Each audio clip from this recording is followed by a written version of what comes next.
The girl walked into the room in a hurry. Standing by the dark fireplace, she knew what she had to do. After all the difficulties in life, she knew that she was ready for a new challenge. The legend of the blue flame is very interesting. When the kingdoms o Gerant. As soon as the king was formed, with the help of the archmage, he betrayed all his enemies to the blue flame. But, unfortunately, the kingdom did not last long. After the death of King Ephron Geraint, the archmage disappeared forever, leaving behind one prediction. The prediction said that if someone said his name, he would rekindle the blue flame. Many years have passed since the last one, but the northern lands of Irel remained the same, cold and sparsely populated. The girl decided to meet the man. He was furiously surprised and immediately wanted to find out who she was. The young girl greeted him and said that she was very glad to meet him. At the same time, she said his real name. An unknown rage raged within the man. He was confused as to how she could say his name. He screamed and wanted to know who she was. The girl was puzzled by such a question and involuntarily asked herself such a question. But she knew one thing. She was the most ordinary villain. The young girl lived an ordinary life and was unremarkable. An ordinary office worker who was often sent on business trips. But unfortunately, the last business trip ended in tears. The girl was in a plane crash. But fortunately, the girl had another chance to live her life. She was reborn and became the heroine of the novel Lady Catherine. The work is about a sweet but unhappy girl who captured the hearts of 5 influential men who held high positions in the kingdom. The young girl was reborn, but did not become the main character. She didn't even become a minor character. She was reborn into the body of a villain. The beautiful girl wanted to kill the main character, Catherine, but she never managed to bring her plan to life. Evria Oberon was the Duke's most precious child.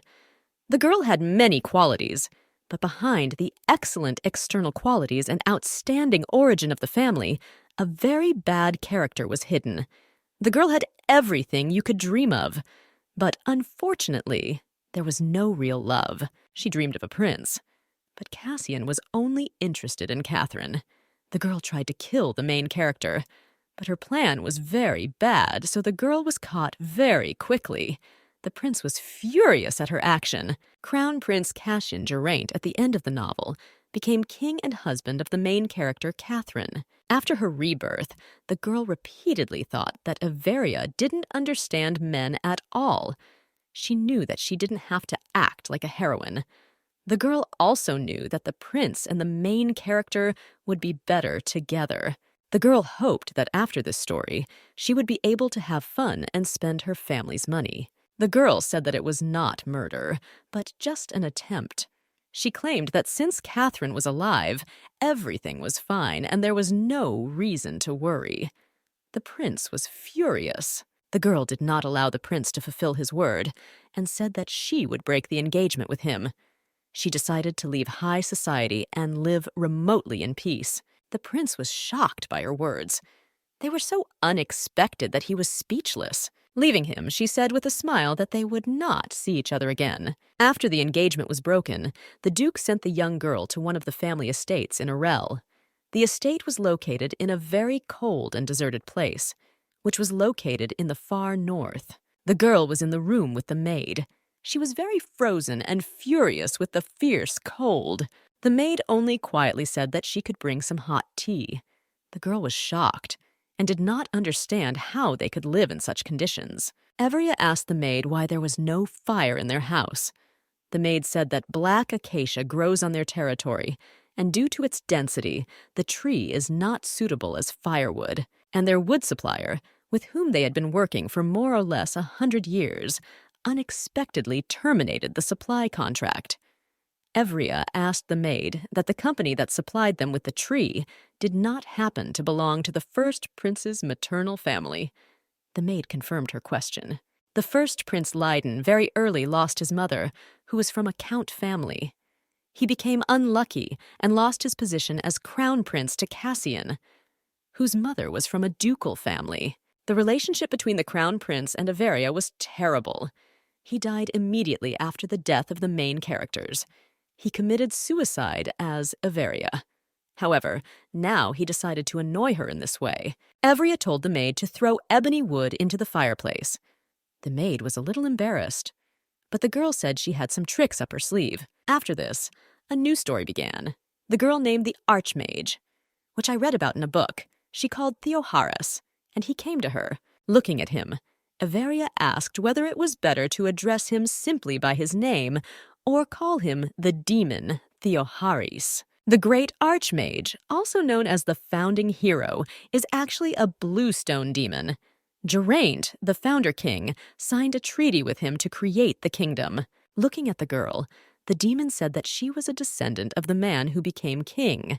He also noticed that she had a different energy. Everia said that she would tell him later, but now she wanted to make a wish. Everia said that she needed the power of his flame. The demon asked what she wanted to get from the force. He began to list all the options to her, but the girl said that she needed regular fire. The demon was shocked. "Because I've never heard this before." The girl asked him to light the fireplace because she had a problem with it, and she is very cold. She also said that after this, he could be free. He stood there and didn't understand what was happening at all. The girl said that he should just light the fire and quickly leave. The demon fulfilled her request. She thanked him and said that he could now leave. Theoharis came very close to her and said that the demon that the girl had summoned was entering into one lifelong contract. Everia sat with the demon near the fireplace, frantically enjoying the warmth. The girl sat smiling and looked at the fire.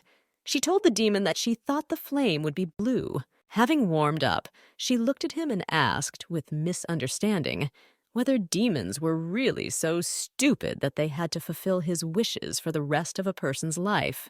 Theoharis said that usually he is paid for this in blood, war, pleasure. He also said that the king, who was her relative, gave away his firstborn. But he was puzzled by the fact that she called him and did not pay him anything. Everia said that since she called him, she would take responsibility for his stay. He was glad and asked if she would allow him to kill and fight. She looked at him and said that she would provide him with food and a place to sleep. He was shocked.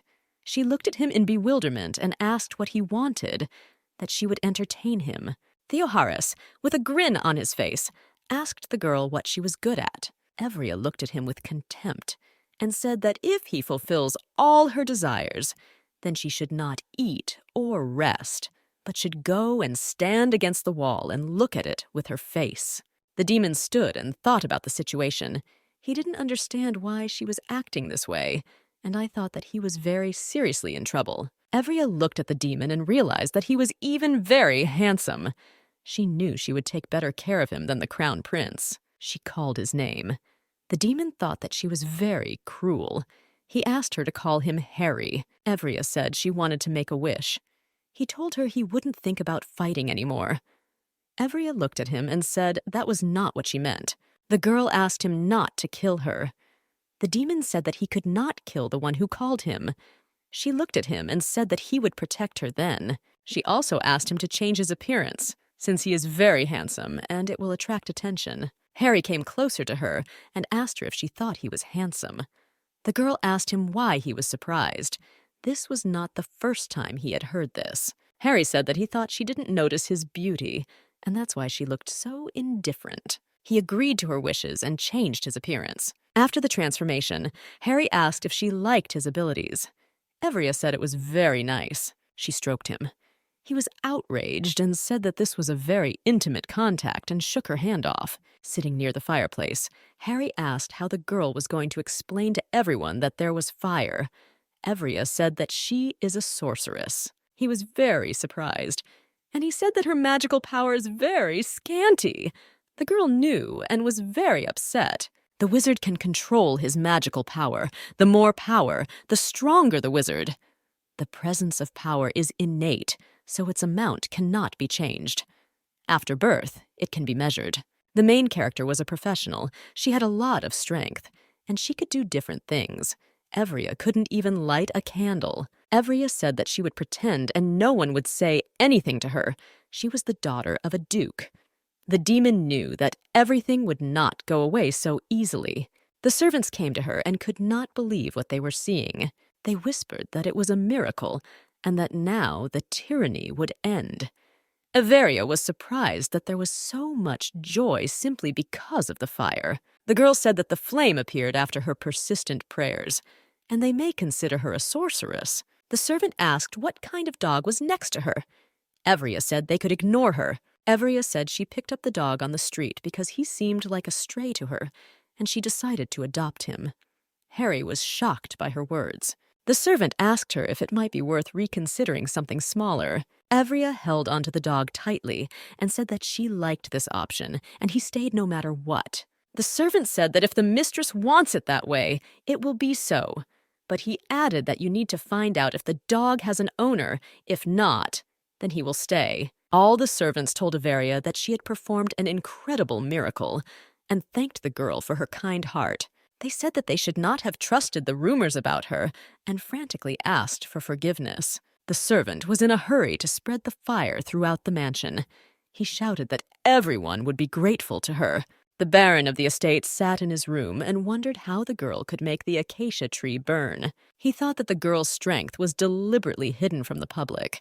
Her family could boast of power and history comparable to royalty. He thought that in this way the Duke wanted to test the legend of the North, that a new flame would banish all suffering, and thereby check your daughter. Averia fell asleep in a warm bed, and next to her was Harry in the form of a dog. Having reincarnated, the demon looked at her, and I thought that this whole story was simply absurd. Averia came up to Harry and said that she was going to bed. She asked him to get off the bed, but he only barked in response. She pulled him out of bed and told him not to pretend to be a dog. Harry said he didn't want to go to the couch. The demon looked at her and did not understand how she could fall asleep. She ate so quickly and was so excited about what was happening. The demon knew that the sooner she told him what she wanted, the sooner he would receive pleasure. His thoughts were interrupted by an incomprehensible noise. Harry woke up Averia, saying that there was someone in the living room. He listened to the noise and said that it was not a murderer, and he did not understand who would even want to. The girl said that he was right and continued his phrase that no one would want to kill her. She's just Averia. They went out and saw a maid sitting by the fireplace. Averia asked her what she was doing there. The maid was frightened by the unexpected guests. Emma was furiously frightened by the arrival of her mistress. She asked for forgiveness, and she said that in a desperate situation she decided to steal. Averia asked what she was going to take. The maid hesitated to answer. The girl told her not to say anything, but to take what she intended and leave. Averia said that she is not interested in objects and valuables that are in the house, especially if she so desperately wants to steal them. Emma asked if she could take the fire. Averia asked about the flames that they wanted to spread throughout the house during the day. The maid said that the baron forbade it to be taken outside the mansion and even used inside the house if necessary. Averia was puzzled, but she said that the baron probably had a reason for this. Averia said that if she carried the fire herself, then the baron should have no complaints. On a moonlit night, they went out into the street, and Averia said that Emma would show her the way. Emma told her mistress that there was a guard at the gate. Averia had no intention of going back, and she continued on her way with an assertive step. The guard opened the gate and asked them what was going on. Averia noted that he was working hard at such a late hour. He was surprised and very puzzled by the appearance of the lady. Averia said that he should open the gate, since the dog kept telling him to ask for a walk, and they would like to walk. The guard was doubtful when Harry suddenly bit him. Averia said that he would go for a walk only with her and demanded that the gate be opened. Yuno hesitated and said that it was already late, and the baron ordered not to let anyone out. Averia knew they needed to get out. She started screaming at him furiously, and he hurriedly ran to open the gate. The young man asked the lady not to cut off his fingers. Averia stood there and didn't understand what he was talking about.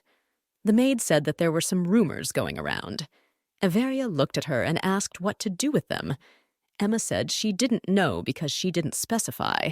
Averia said that she didn't know either, since she had never done anything like this. The maid was surprised and very glad that she did not do anything like that. They embroidered and left. The guard ran after them. Evria was perplexed and asked why he followed them. He said that it was already late and dangerous. He was a little upset about the difficult situation and didn't know what to do. Evria said that he could go with them, and if he got into trouble, she would say that she herself asked him to go with them. Emma showed them the building and told them that this is where she grew up. Entering the room, they saw small children. One of the girls asked who came there. Evria and Harry looked at the children.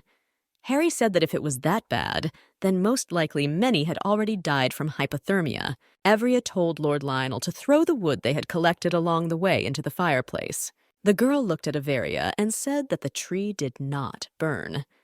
Everia calmly said that she knew one way after which the acacia tree would burn. Everyone was surprised.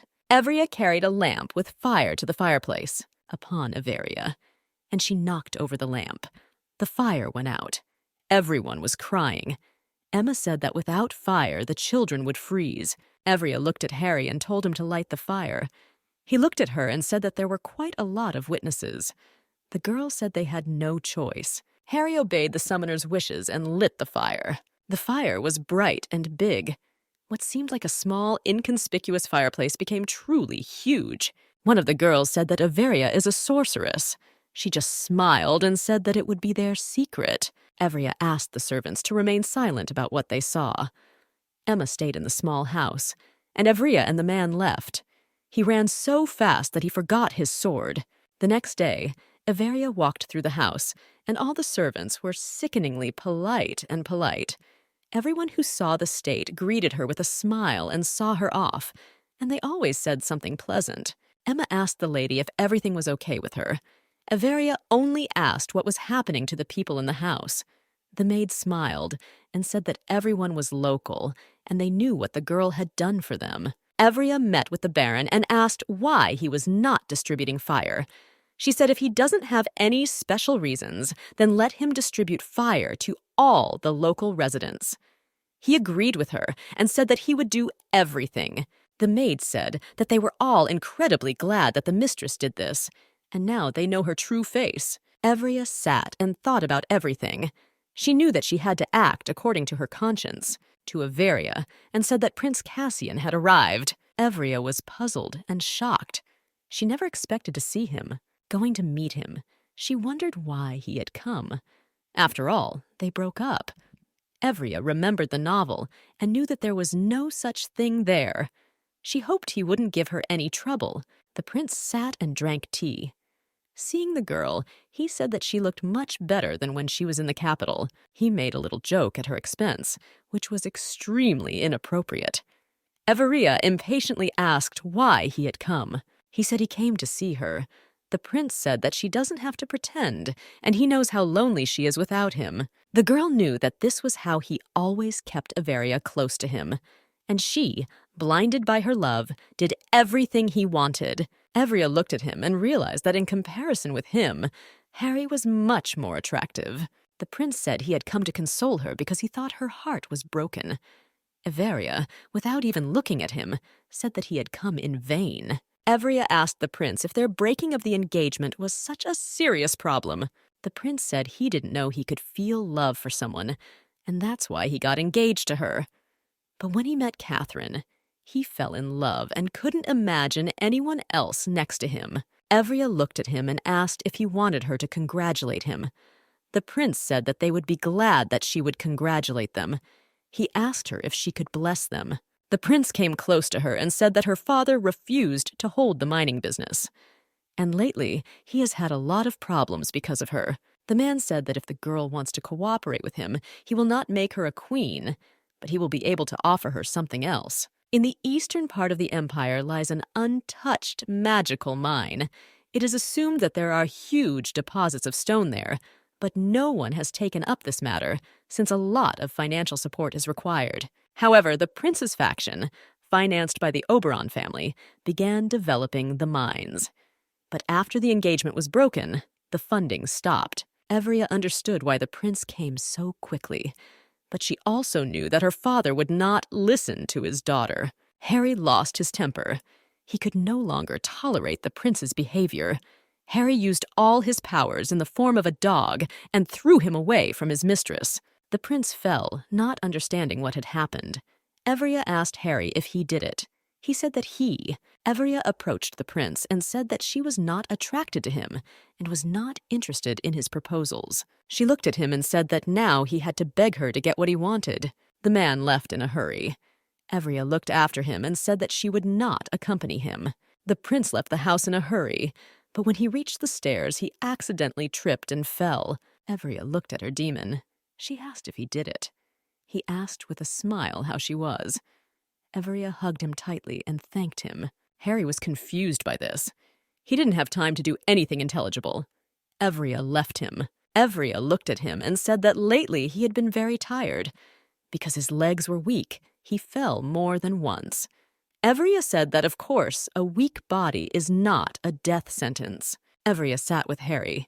He asked her if she was happy or not. Evria looked and said that she was pleased, since they got rid of the man who was talking incomprehensible nonsense. Harry said he was glad she was happy, but he was sad.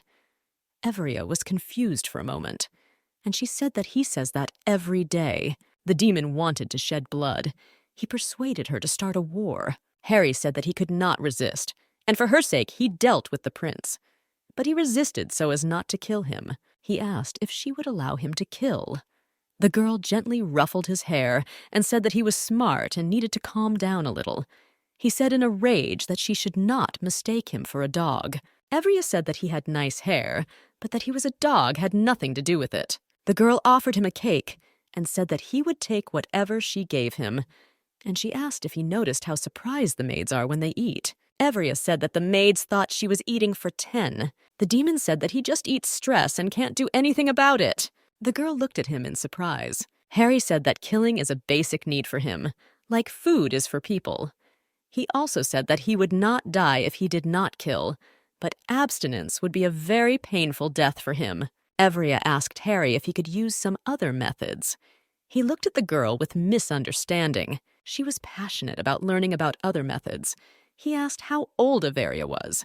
She said that she will be 18 this year and will already be an adult. Harry said she was just a child, and he wouldn't tell her anything. The girl asked how old he was. He said he was 2,176 years old. The young beauty looked at him and said that he was a grandfather. He was shocked and said that he did not age like people. He said that he would not tell her anything and should stop asking questions. The girl looked at him with misunderstanding. On the land of Arel, in the Black Forest, there is a place where wyverns live. They are very aggressive and look like powerful dragons. Since they hunt people, it is necessary to monitor their population. To do this, it is necessary to destroy the laid eggs. In order to get rid of the monsters, the locals need help. The royal family contributes to the destruction of monsters, thus helping the 7 Arel. But if animals attack the northern route, then the royal family will suffer losses due to blocking route supplies. Now the girl understood why everyone who Catherine exiled came to Arel. First, Prince Leiden Geraint, known for his bad relationship with his girlfriend. The royal knight commander Elroyce, he also did not get along with Avery. The girl wanted to sit in the room and not leave it until the men left. She consoled herself with the fact that they were in different buildings and would never be able to meet. Unfortunately, the opposite happened. The prince saw her and said that she looked beautiful. The girl did not understand why they met. She just wanted to visit the warm springs. Despite the meeting, she thought that she should have stayed in the room. Evria said she didn't expect to see them because she knew they were busy. The prince looked at her and said that she didn't look too bad after turning the royal capital upside down. The girl didn't care about his words. She worked in a trading company, and her boss was constantly grumbling about something. She was already used to ignoring him. Evria said that if he was finished, she could leave. But the prince did not want to let her go so easily. He said she didn't do too badly after almost sending a man to hell. Evria went on the defensive, saying that the girl's life had not stopped and everything was fine with her. And she also reminded him how he cheated on his fiancée with the main character. Evria said that she undoubtedly did not accept the prince back, but it was her fault that she took such extreme measures. In order to correct the situation, she will live in this forgotten place and stubbornly atone for her guilt. Evria asked the prince if he believed that villains could change. The girl said that the prince was rushing from one extreme to another, and she feared for the people. The girl enjoyed the warm spring on such a cold day. But she didn't understand why he didn't sit with her but sat so far away. He said that it was so convenient for him. But she shouted that they should sit next to each other and look into each other's eyes. She was not going to give up and screamed for him to come to her, but he said he wouldn't go. Evria asked if he was shy. She laughed at him, saying that he was such an innocent grandfather. He shouted in rage so that she would not call him grandfather. Harry came to her and told her what she would express. The girl froze in bewilderment. He took her in his arms and said it was time to go. Evria froze and could not say anything. They met their eyes and looked at each other for a long time. Evria stood and was surprised that all her clothes were dry. Harry said it was magic. He said you have to be careful when you evaporate moisture. After listening to him, she said that he was just like a hairdryer. He was excited and asked who this hairdryer was. Evria said that a hairdryer is an object with which you can dry your hair. Harry said it must be the best hairdryer if it dries so well. She decided to agree because she saw no point in arguing with him. They walked and saw a young man. It was Lord Elroyce. Seeing her, he turned around and left. She was surprised that he just left. Harry said that the young man reminded him of a man who was next to the previous summoner. They discussed the young knight. He was silent by nature. Harry laughed at him a little. Evria told the maid that the hot spring had made her so relaxed that she wanted to sleep. Entering the room, she saw Harry, who was lying down to cover it. She was perplexed and asked what he was doing on the bed. She came up to him and said that she really wanted to sleep so much that she asked him to stop fooling around. Harry said they usually sleep together. He told her in all seriousness that he wanted a bed. He told her that she too needed to feel how painful it was when you held back your basic needs. Evria said that another time she would listen to his whining, but now she is very tired and wants to sleep. She took the pillow and left. Harry was shocked. This is not what he wanted at all. He didn't want her to sleep on the couch. Tired, Evria was sleeping peacefully on the couch. She quickly fell asleep, despite all the inconveniences. Harry came to Evria. He looked at her with frantic desire. She didn't understand what he was going to do and asked him to get off her. She pushed him away and said that he could whine as much as he wanted. She would not start a war. It was hard for her. She asked him to get down, saying that he was very heavy. Everia was frightened by the demon's behavior and asked if everything was okay. But he did not hear her. His thoughts were far from her. He bent over her and said that it was very difficult for him. Harry bit Everia on the neck. She hit him to bring him to his senses. He was shocked by the girl's behavior. Evria asked him if he had come to his senses. Harry, with misunderstanding, asked the girl why she hit him, because he didn't do anything. The girl was furious. She showed him her neck and said that he bit her and almost ate her. Harry was shocked. He didn't understand what was happening and how he could do this. Harry said he warned the girl. After all, he has reached his limit. But he says he didn't know something like this could happen. The demon said that he usually doesn't behave this way, but he had not felt someone else's blood for a long time and could not control himself. Evria said that they needed to quickly come up with a way out of this situation. They sat and read books. But unfortunately, there was no useful information. The girl did not understand why to call on a demon for something large-scale like revenge, war. He looked at her and said that this was a normal occurrence, and not to start a fire. The girl seriously thought about what to do. Harry said that you could start a war. It would be the easiest way. Evria was offended because she tried very hard to help, but he was joking. Harry said that she was simply afraid of being eaten, and that was why she helped him. Evria thought and said that if he only needed blood and not flesh, then she could give some of her blood. He stared at her. He didn't want to continue talking to her because he thought she was petty. Evria heard a noise. Outside the window, an army was gathering to fight the monsters. The maid said that the young warriors needed to fight them for more than a month. Since they are vulnerable to sunlight, you can only get to them at night. Evria was very upset, since she would have to hide in the room for a long time so as not to meet men. Evria knew that ordinary people had difficulty killing animals. They even break eggs with great effort. Looking at Harry, she asked if he could handle them. He looked at her and said that he did not know what magical power he had. Evria smiled and said that he was going to war. To unwind a little, Harry was very happy about this news. One of the soldiers called his commander to look at the nest. What they saw shocked them. There were broken eggs and many bodies of killed monsters. They were all killed. For a whole week, the killing of monsters continued. The prince was shocked by the soldier's report, since it was difficult to kill one wyvern, but hear the death of the pack every day.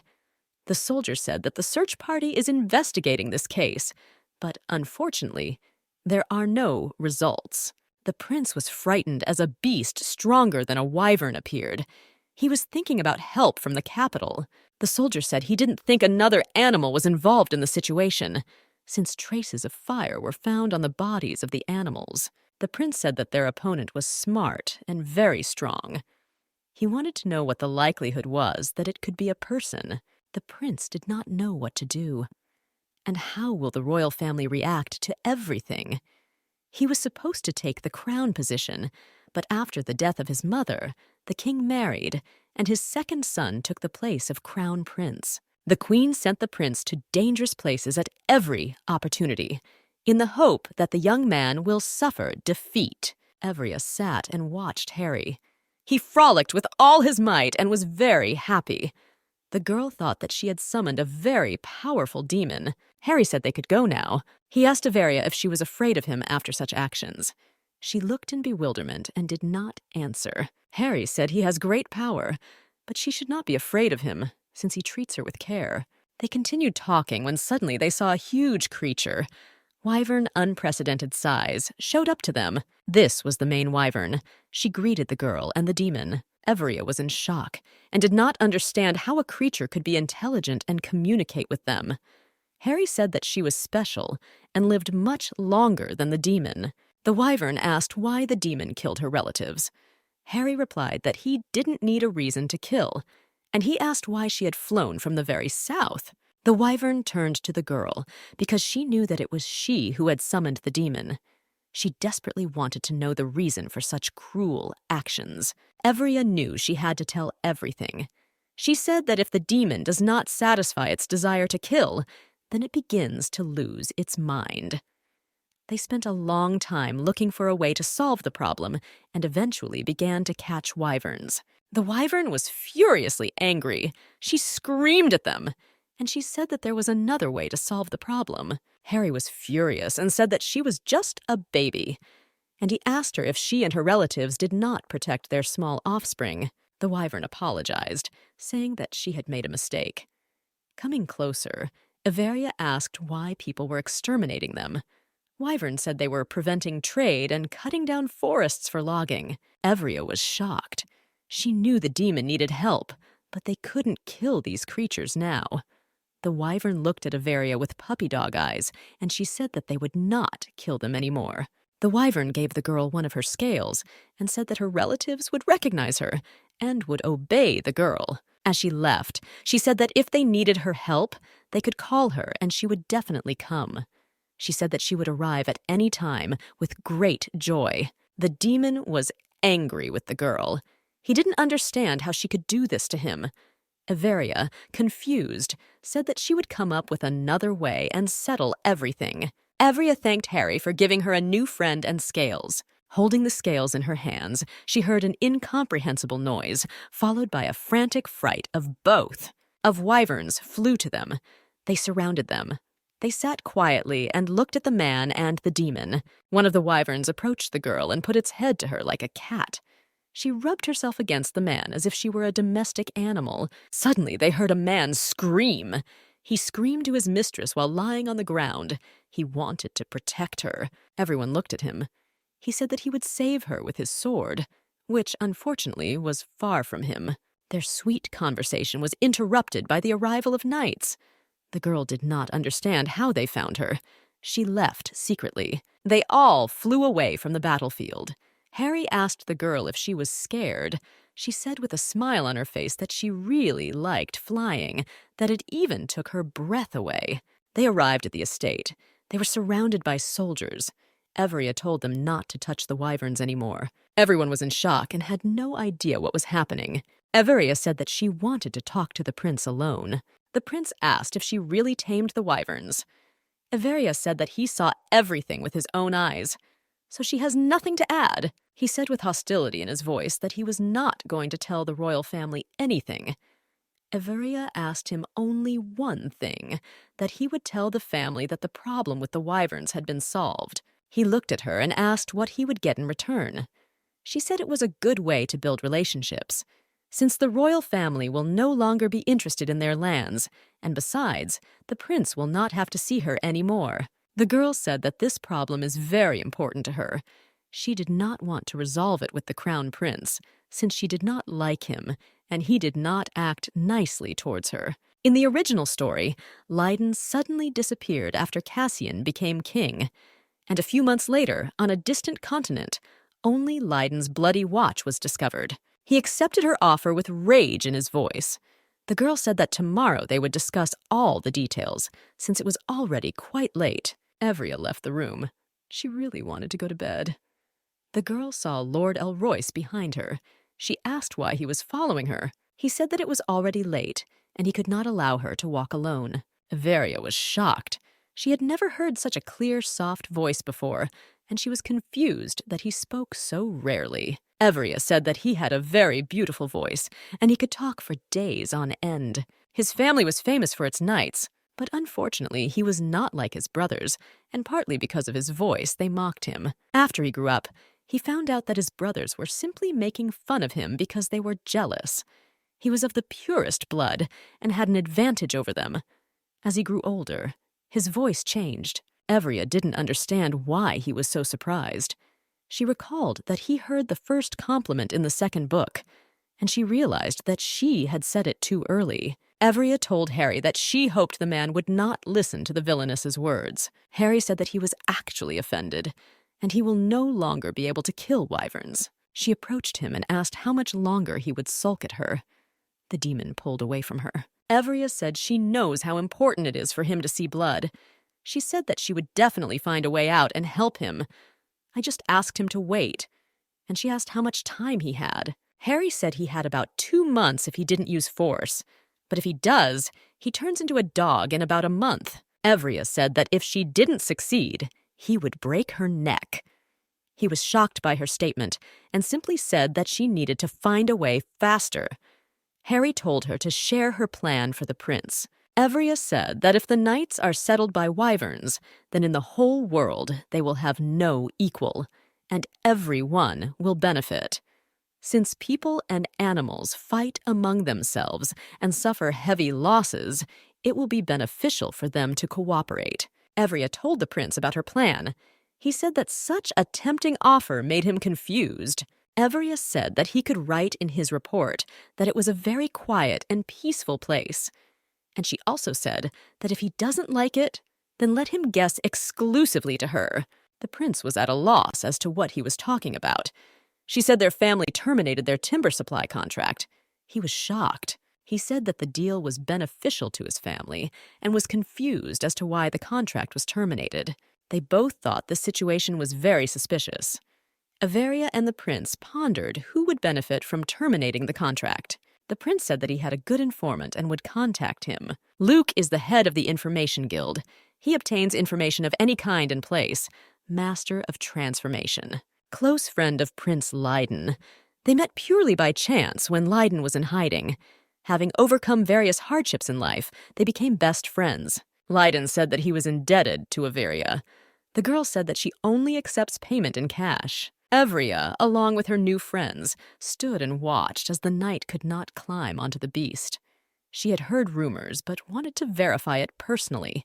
They had problems with the knights, and so they recruited a new team that could cooperate with the wyverns. Therefore, various people who were untrained joined their detachment. Prince Leiden came to Everia. Looking at the knights, he said that they were having a hard time. Leiden joked, and Averia joked back. He was surprised that their relationship had improved so much, and they could freely communicate and joke. Leiden handed her the package. Opening it, she saw a receipt. The check was blank. Averia asked if she thought it was very risky. Give her a blank check because she can write any amount. He told Averia that he believed her. After her words at the hot springs, he thinks she might change. He knew that people don't change, but she was able to convince him. Her actions spoke for themselves. Leiden asked her if she was going to return to the capital. Averia said that it was not up to her. He looked at her and said that they would see each other there soon. The girl looked at the check and realized that she could only get the money from the central bank. To Leiden, and said that he had brought a letter from Mr. Oinmani. The prince knew that it was a letter from Luke. It was one of his names. Leiden asked if he had conveyed anything else. The man replied that he was only told to deliver a letter. Leiden said that in that case, someone else sent him. He peed on the man. He was shocked. After the prince attacked him, he showed his true form. Luke asked how he figured it out. Leiden told him and also asked why he came to him. He said with a smile that a lot of interesting things were happening in this place. Emma said that they are having a festival soon and Averia should go. Averia said that then they would go together. The girl hesitated. Emma said that she should go with the prince. Averia was in shock and did not understand why she should go with him. Their conversation was interrupted by the arrival of a guest, which no one expected to see. Averia came out and saw Lord Elroyce. She changed during the long wait, as she had a force majeure with the maid. He said that he didn't even wait long for her, and he asked if he had disturbed her, since apparently she was getting ready to go somewhere. Averia said that after talking with him, she wanted to send him to the festival. The Lord said that he saw the knights training, so he brought a book to help her. This book talked about horses, how to put armor on them, and everything about their equipment. Averia invited them to sit down and look at the book. She really liked the book and its contents. But one question arose with the manufacture of uniforms. Harry told her secretly that the dwarves could help them. True, they will be difficult to find. The girl thanked her friend for the good idea. Averia thanked the man for the book. He was already getting ready to go. A maid came to them and brought tea. Emma asked that they were already leaving for a date. Averia told Emma that they weren't going at all, and she was going to go with her. Emma said she had a lot of urgent things to do and couldn't go, so they can go together. Lord Elroyce invited Averia to go to the festival with him. The girl agreed to go. Averia was very surprised. She would love the festival. They walked, and there was an awkward silence. A man approached them. He looked very much like a prince. The man said that his name would be Eden. The men began to argue among themselves. The Lord was dissatisfied with the man's behavior because he was lying. Averia wanted to leave the men. Harry asked her to leave. They went on to watch the festival, while the men were quarreling. Lord Elroyce said that Luke did a very bad thing when he transformed into a prince. Their argument was interrupted by an unexpected explosion. Averia watched the man who suggested gambling. Harry approached her and asked if she wanted to play. Averia was scared. She asked why he was in human form. He said that the girl began to forget that he was not a dog. He walked up and looked at her intently. The girl looked at him and told him not to seduce her. Harry said with a smile on his face that the owner seemed to like him. The embarrassed girl said that she liked the face, not him. In order not to develop the conversation further, she decided to switch to the man who was inviting everyone to gamble. Averia said she wanted to teach him a lesson, and she needed Harry's help. She said that he should understand how a man cheats. He said he knew a quick way. He snapped his fingers and made a small explosion. They ran away from the square. Harry asked if everything was okay with her, but she wanted to be better. But she said she needed to catch her breath as she had not exercised for a long time. An old woman suddenly approached them. She said the lady dropped the ring. Averia said she had nothing to lose, but the woman was persistent. She approached her and told her to look closely. Averia saw her ring. She bought it for a long time on a business trip, and later the plane crashed. She wanted to ask her grandmother a couple of questions, but she disappeared. Averia sat and looked at the ring. She did not understand how it could have gotten to her.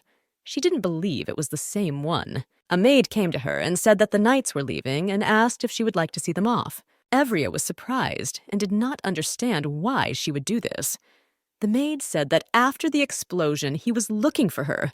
Harry looked at the maid and told Avery that this was not her maid. He pointed out that her blood didn't smell like it usually did. Evria realized who it was. The maid asked if the mistress was listening to her. She hurriedly and with a smile said that she was listening attentively. Evria decided to teach him a lesson. She asked the maid to massage her feet, saying that they hurt terribly. Laughing, she said that she always did this.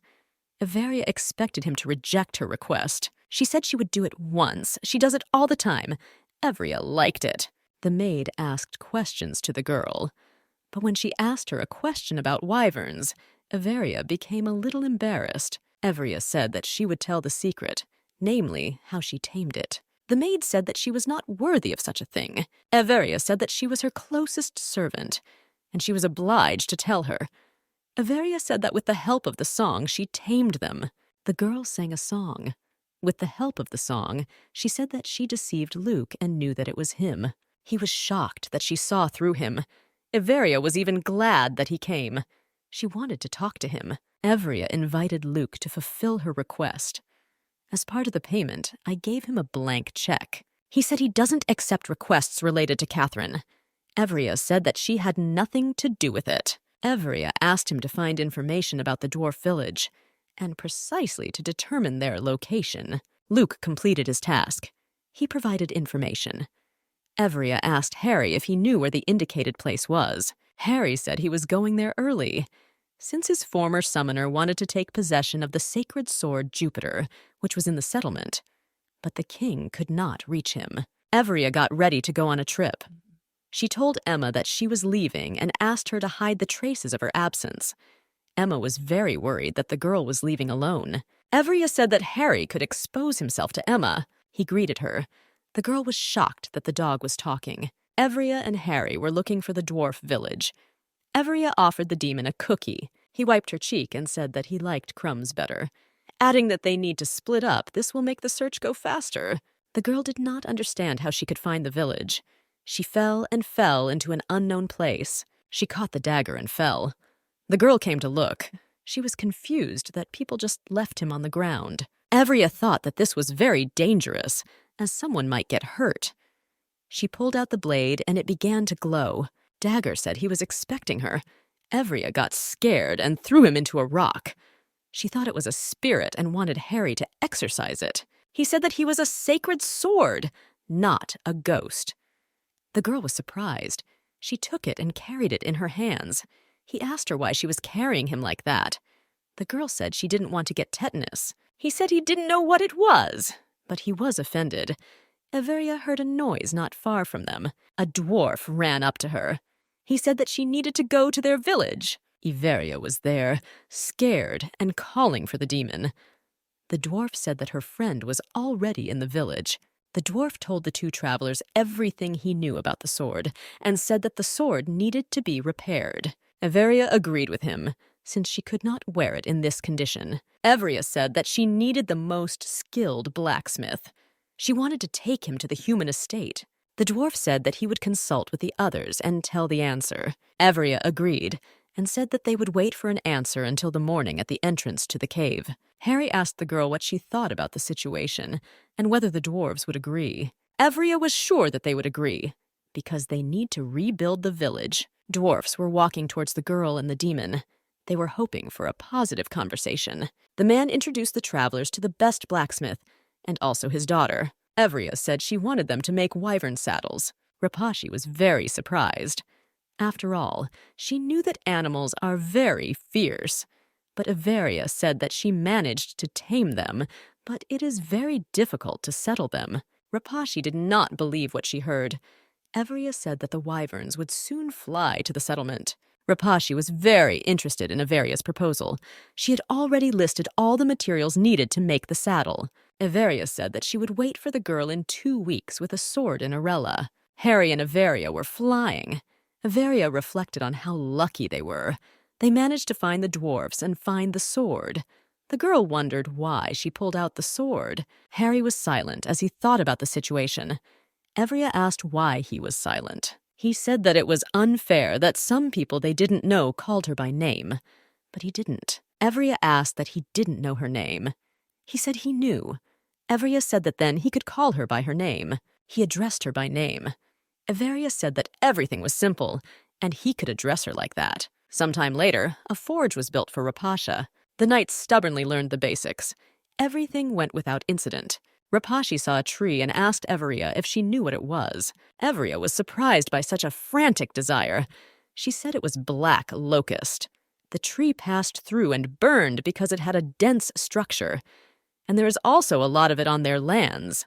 Rapashi said that this is not just a tree, but a magical tree. Everia was puzzled by the statement, but Rapashi assured her that it was true. The girl said that the tree does not burn, since the magic contained inside prevents fire. Everia asked if there was any way to verify the veracity of her words. The girl told the young lady how to do the check. Everia, with the hope that she was right, agreed to the test. After all, she knew that the tree they ate was truly magical, and Arel would change the situation on the market. Everia knew that if she had a lot of trouble, since Errol's enrichment will attract many unnecessary glances. But the girl knew that there was no other way, since it was necessary to purchase material. After thinking, she decided to throw a couple of her problems onto her father's shoulders. A couple of days later, Rapashi indeed proved that she was right. Everia was amazed at what she saw. Everia sent the maid Sapphire to her father. Everia frantically waited for an answer, hoping for a positive result. Everia decided to begin training in fencing. Her teacher was Lord Lionel. He really wanted to help her. So I broke out on my own. Everia hoped that the young man would make a good teacher, since he was a little clumsy. She had a lot of problems and was afraid that she might also pursue fencing. Everia accepted the young lord's help. He was very happy that she decided to accept his help. Lord Lionel was desperate to show Everia what he was capable of, but he was a little confused, and nothing came of it. The Sword Saint told the girl that he was not too bad. His movements were chaotic, but he himself was in good physical shape. Sword was confident that if the young man trained well, he would be able to achieve good success. The sword told him how to stand correctly for the young man. Everia conveyed his instructions. She said he needed to spread his legs wider. He listened to the advice. The sword also said that it was necessary to relax your shoulders and straighten your back. Everia dutifully handed over everything. The lord told his mistress that his movements had become much more natural. Everia was very glad that he succeeded. With each training session, Lord Lionel got better and better. He was very pleased with his achievements. Everia saw better results every day, but the center was still a little lame. With the help of Jupiter, he was able to achieve great results. Jupiter was proud of his student, but unfortunately, Everia herself had a very weak body, and she could not even run 2 laps on the site. And training hard didn't help. Jupiter said that it was most likely her innate magical power that was preventing her from achieving good physical fitness. Everia knew that she had very little magical power. She asked Jupiter why he chose her. He said he thought it might be useful to her. Everia asked him if she was the weakest of all his owners. He did not know what to answer and was silent. Everia desperately wanted to know the truth. Approached Everia and asked to show the blade. She was at a loss. After her angry expression, they were afraid and hesitated. The knights said that she did not come to train at all, but to help them. After all, thanks to her, Sir Lionel became a fencing master. One of the knights said that Everia, perfect in everything. He admired her skill in fencing. Everia convinced them that this was not the case at all, but they didn't believe her words. The knights said that they would be faithful to her all their lives.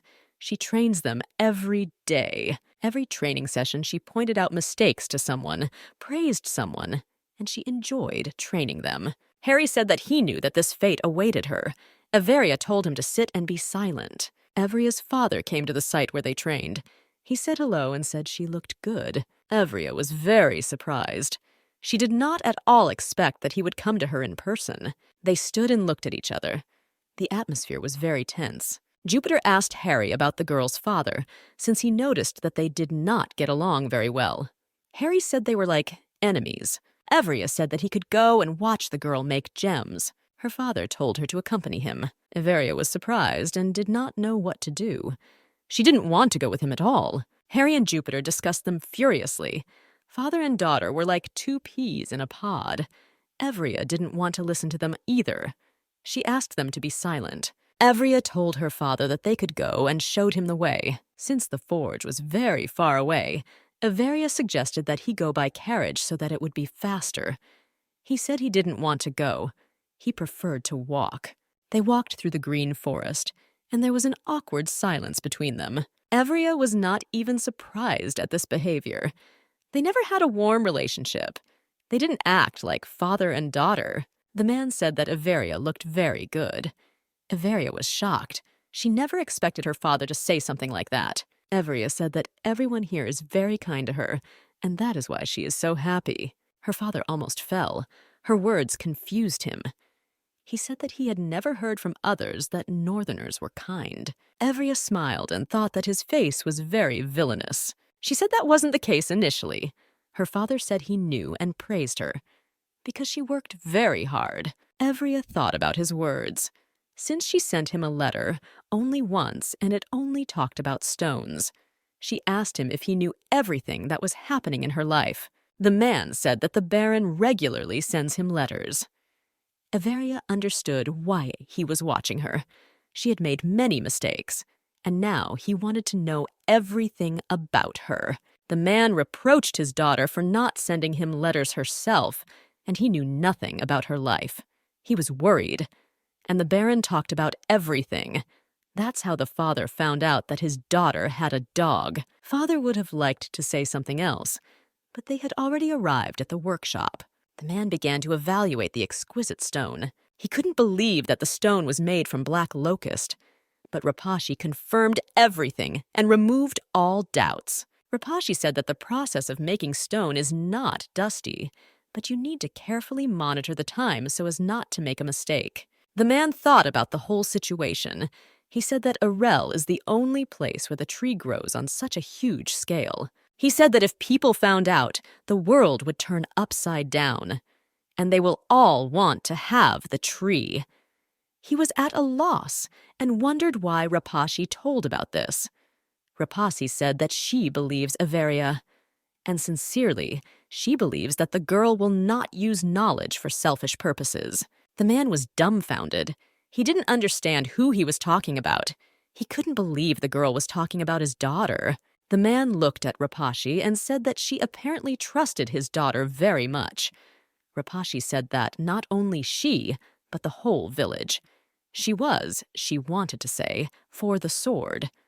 But Everia interrupted her. She didn't want anyone else to know about the sword, Everia said. Since they learned about the production of the stone, she would like to leave the production to the villagers so that they can revitalize the village. The surprised father only said that the girl was already accustomed to the local residents and became very attached to them. He was very surprised how much his daughter had changed, and he liked it. He couldn't understand what she wanted. First, Everia dealt with dragon knights, and now with sapphires. He said that now the land is untouchable due to its independence, but the royal family will be on the side. The father told his daughter to make a choice. Either she will hide from everyone, or she will gather strength, and when the time comes, she will fight back. He also said that she should take into account the fact that her family never gave up and always won. Her father said that from now on she will become the mistress of the lands of Arel. He said that after she settles all the issues with the Arel estate, she should return to the capital, and together they will punish everyone who betrayed and offended her. The man said that if she herself could not find a way to return to the capital herself, then he would find a way for her to return. Her father frantically asked her to trust him. He also told her to prepare for her coming-of-age ceremony, which must definitely take place in the capital. Seeing her father off, the girl was surprised by his behavior. She was very sorry that the real Everia did not see his actions and did not know about his feelings. The girl knew that the real Averia fell in love with the crown prince because she did not receive enough love from her family. The man asked Averia, since her father was gone, they could get down to business. Averia did not understand what was being said. The man showed her and told her how to properly manage the estate. She was shocked by the amount of work. Harry asked her if she was okay. Averia felt very tired. She said she wanted to go home. Harry looked at her in surprise and said that she was already at home. Averia told him that he did not understand anything at all. In order to escape from her problem, she changed the topic, saying that lately he had begun to restrain himself. Jupiter suddenly wondered what was holding Harry back. Harry was furious. He told Jupiter not to interfere in their conversation. Jupiter asked the demon to watch his words. Averia told Jupiter that Harry was a demon, and if he didn't get his needs met, big complications could arise. Averia wanted to know how long he could restrain himself. Jupiter asked the girl if she was referring to the fact that he had to restrain his obscene demon nature, requiring you to shed blood or beg your sexual desire. Harry was shocked that the sword gave away his secret. Averia didn't just freeze in shock. The demon couldn't believe that she found out the truth. Averia asked Harry if he really needed to quench his thirst for sexual desire. Harry froze, not knowing what to answer. Harry screamed furiously at Jupiter. He couldn't believe that he had betrayed his secret. Jupiter apologized. He didn't know that this fact had to be hidden. Averia was shocked by what was happening. She wanted to know if this method could be used rather than murder. She asked why he didn't use it. Harry didn't answer anything intelligibly. Harry said that people disgust him, and he does not intend to use this method.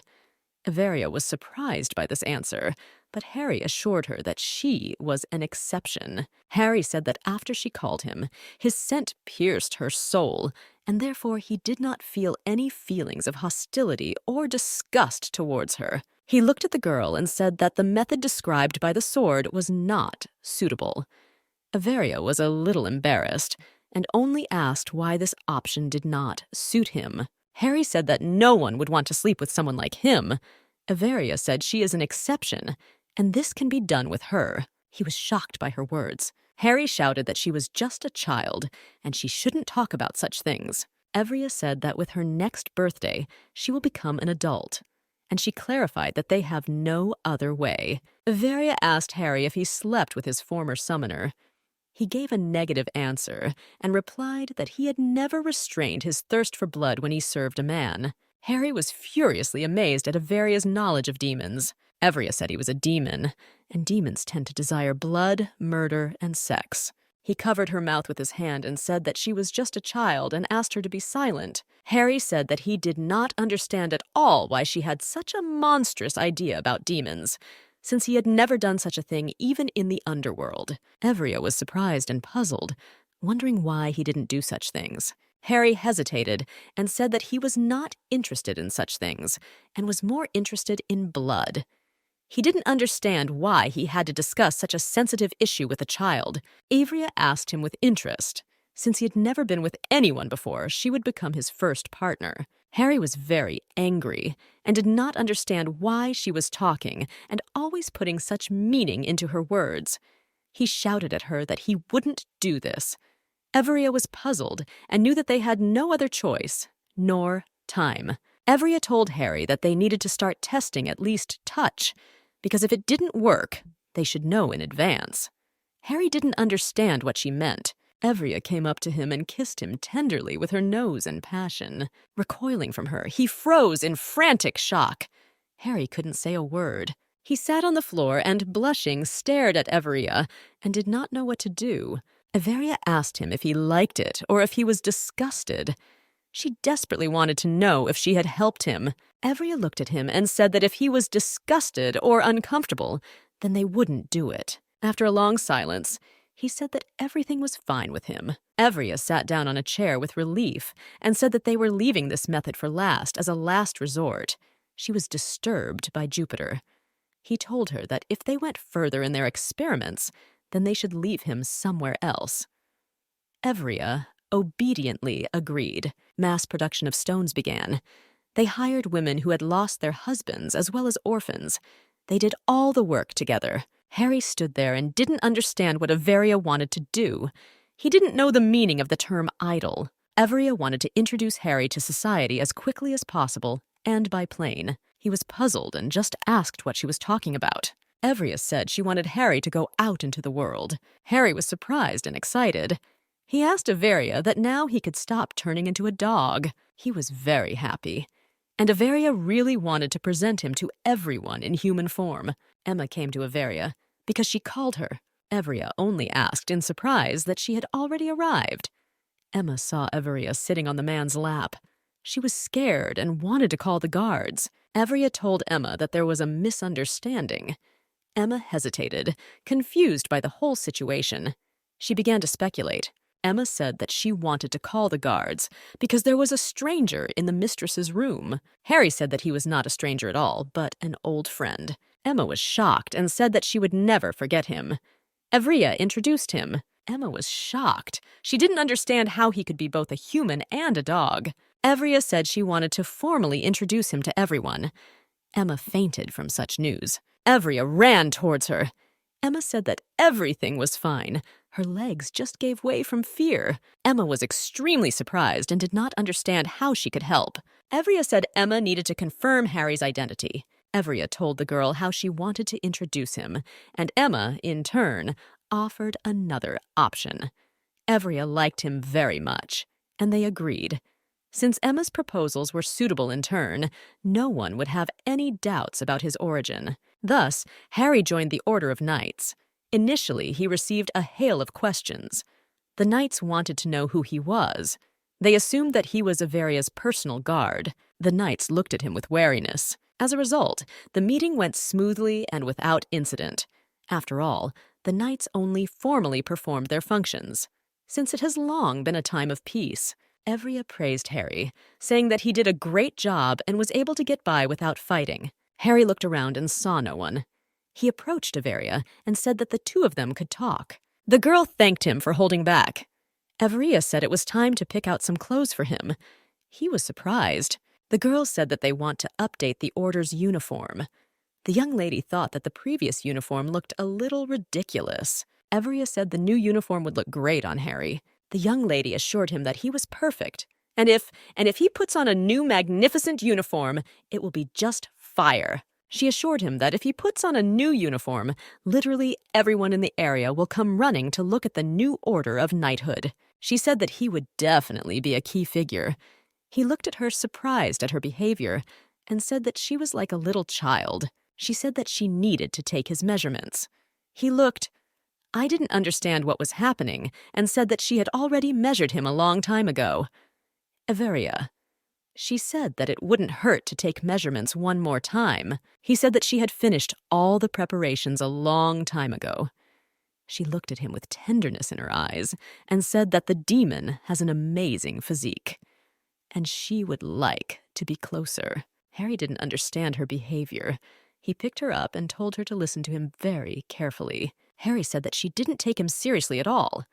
The man pointed out the fact that he was a demon. The girl looked at him and said, with tenderness in her voice, that he is a demon who is treasured like precious crystal. Harry just looked at her and told her to start being at least a little afraid of him, since he was a demon after all. The young lady was amused by this and asked him if he was sure of what he wanted. With all tenderness, she came closer to him and asked again if he was sure that he wanted her to be afraid of him. Based on his actions, he simply melted and said that he didn't want to. Averia liked this answer, and she suggested that they continue. Avery and Harry were expecting guests. They were informed that Baron Insicia had come to them. Averia said to let him in. The Baron brought the letter and said that an answer had arrived from the royal family. The girl was expecting him. The letter stated that they should increase the production volume of sapphires according to the prepared plan and deliver them to the capital. The Baron looked at the girl in surprise. Averia couldn't understand what happened to him. He said that she managed to cope with an extremely difficult matter very quickly. Young lady, she was surprised by the man's behavior and admitted that there was still some doubt. The girl told Harry that discussions about the situation around sapphires were continuing, since there is only one deposit of a given stone in the country, and only one Count Nada has a monopoly on its development. Therefore, Averia, first of all, she informed the Count about the successful creation of sapphires. Of course, he categorically prohibited their sale and demanded that the stones be sold to him. After all the reflection, the girl thought it might be worthwhile to conclude a supply agreement with the Count. And the girl also sent a letter with a similar proposal to the royal family, who, in turn, allowed the sale of her stone. But in exchange for an agreement to sell Averia, should supply the royal family with an impressive amount of sapphires for free. Harry was surprised by the whole situation, and he just asked if she would do it. Averia looked at him and said that she would not follow their orders. However, the girl knew if something goes wrong, she will direct all her strength to avoid incidental situations. She asked Harry if she could count on his strength if suddenly something goes wrong. He looked at her with a grin and said that she could always rely on him, adding that he loved war. The tired girl said that they had dealt with one thing. Now they need to talk with the Association of Magicians, since they have a high need for a magic stone since they are manufacturing magical artifacts. Therefore, magicians are important potential and customers. Averia, I was very tired. The kind that had to be lured into the city, also travelers. The demon looked at her and asked if she only deals with sapphires. Averia said that if you want to live, you need to move around. Averia wondered what they did, saying that they now have the money, yes. Yes, they resolved the issue with the wyverns. Harry said that she did a great job. Averia looked at the fruits of her labors and knew that the armor was already ready, and if she still put the new uniform on the knights, it would be a complete combat set. Thanks to you, Peter, the skills of the knights were at the highest level, which delighted everyone, especially the Lord Lionels. Averia, I stood and thought that the goal in this world is to look for new hidden talents among the warriors. But Jupiter said that this is not so. Jupiter said that he initially chose her because she did not pursue any goals. He assured her that she pestered him without any selfish motives. For the first time, the sword met such a person who did not have revenge in his heart. She didn't want to pull him out for money, fame, or power. He sincerely believed that he would only be used for good. Averia was pleasantly surprised and thanked him for his kind words. Averia looked at Harry and said that soon they will be able to introduce the Dragon Knights to everyone. Averia asked the young man to train the knights in her place, and also said that Jupiterum would help with this. He was shocked and didn't want to do it. Jupiter, in turn, did not want to help him. Averia said that she is responsible for the northern lands, so she does not have a single free minute. And she can't trust Jupiter to anyone anymore. Harry hesitated and said that she was absolutely right, but he didn't really want to train them. Averia said that it was necessary and that she and Jupiter could become friends. But young people were skeptical. Count Nada was very angry with the young girl, since she sold stones cheaper than him, and also he didn't like the fact that someone outside was starting to interfere with his business, thereby creating competition. The servant who arrived began to read out the information that was presented in the letter. Namely, the girl was selling stones at 10% less than their cost, and when a long-term contract is concluded, the price also decreases. After the young lady began selling her stones, their supplies to the Magicians' Association decreased sharply. The Count was outraged by the girl's behavior because in the letter she tried to seem polite, and with her further behavior, she stuck a knife in the Count's back. The Count was sure that the girl had secured the support of the royal family. He frantically shouted that she would not get away with it. The tea party was organized to introduce the Dragon Knights. Once upon a time, the only nobles invited were not the 100 is a great nobility, but a local one. Beaumont became agitated, and everyone was just talking about Errol. Preparations were underway for the tea party, and Averia asked the Baron if the sapphire cufflinks were ready. The Baron brought the girl a whole box of precious cufflinks. He said that they used cleansing magic and prepared one for each invited guest. The young lady was very happy that everything was going as it should. Averia said that those who receive the jewelry will spread the word about it after their return. Then the 100 personal nobility, who pride themselves on following fashion, will flock to Errol. The Baron was surprised by these words. He asked the girl if she hadn't invited all the capital's nobility to the city, but the young lady only said that it would be very bad to invite them directly and be taken advantage of position. The Baron said that after all, some of the signs would come to them. The man said that Count Nata would grace them with his presence. Everia was a little surprised, since she invited him only because she expected his refusal, but visible curiosity overcame her. Baron said that when they explored the hot springs, they discovered quite strong flows. However, its exact location could not be established. Everia said their priority is to develop the sources and then relay the information to geologists and continue their research. Interrupted their conversation. She came and said that it was time to go to the holiday. Everia said that she and the Baron could continue their conversation after the event. The Baron agreed with her. Everia. I walked and thought how much time it would take to change clothes this time. The lawn woman frantically asked the lady to hurry up, since they had very little time. Harry tried on his new uniform and waited for his companion. Everia came out and saw Harry. He shouted that he was already waiting for her downstairs. Harry saw Everia approaching and froze in place. She was truly beautiful in a white dress. He could not say a word. Everia gracefully descended towards him. On her chest was a stone of her own making. The girl approached him and saw that Harry was looking at her intently. She asked the young man what happened. He looked and said that today she looks different. She said with a smile that it was true that he had never seen him in such clothes. Everia. She said that the maid took good care of her, and she didn't look like herself at all in that outfit and hairstyle. The demon was embarrassed and said that she was very beautiful. Harry said that he really thought so, and not because she said so. Everia froze in place. Having gathered, they went to tea. There were a lot of guests. The young lady communicated warmly and also got to know all the guests who came. The Count approached her and said that it was a great honor for him to receive her invitation.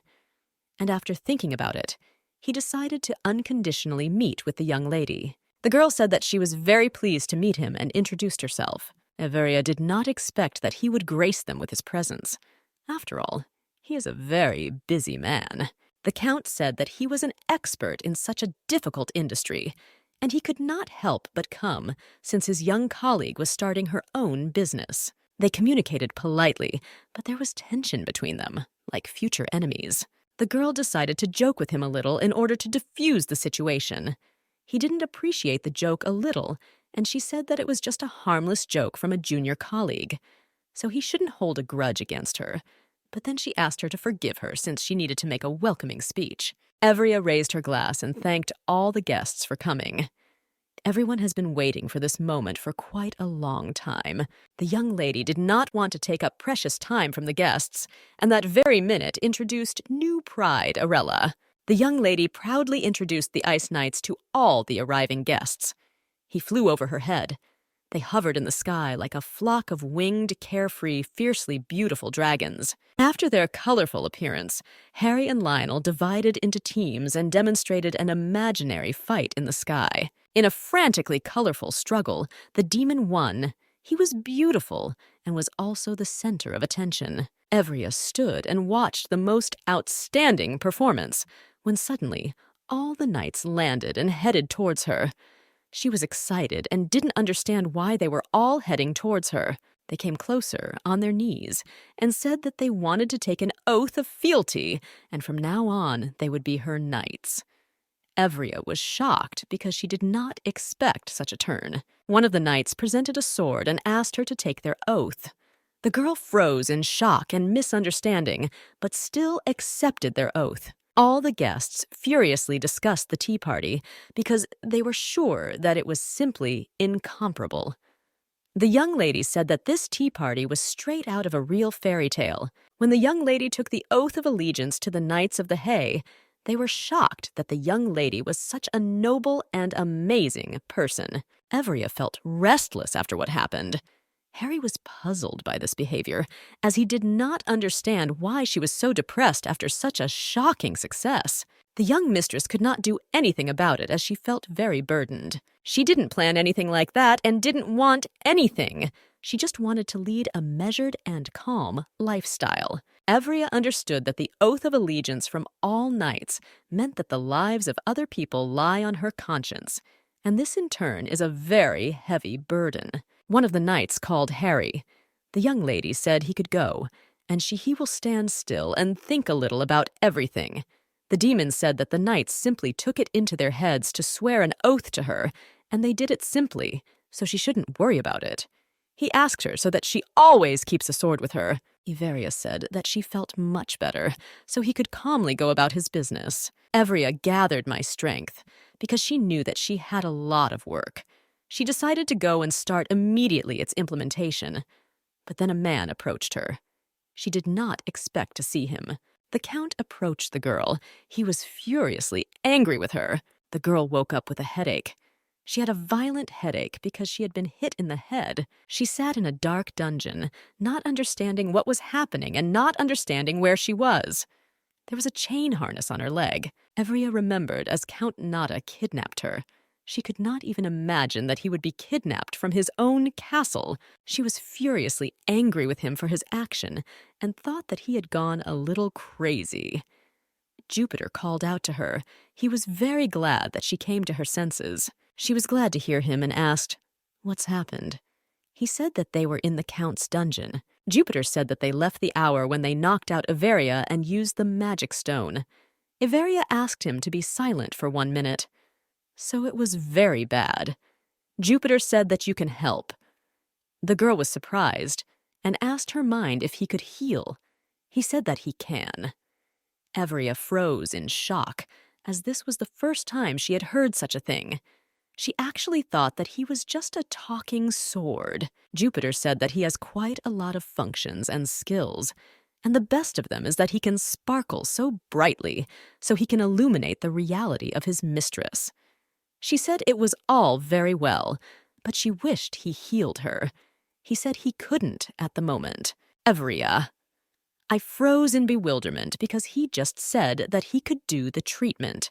Jupiter said that he can cure only when she is hold it in your hands and scream heart-rendingly. When they arrived at the dungeon, she was searched and the sword was confiscated. She checked the place where the sword used to be and was surprised because it was not in its rightful place. Evria didn't understand how he could talk to her then.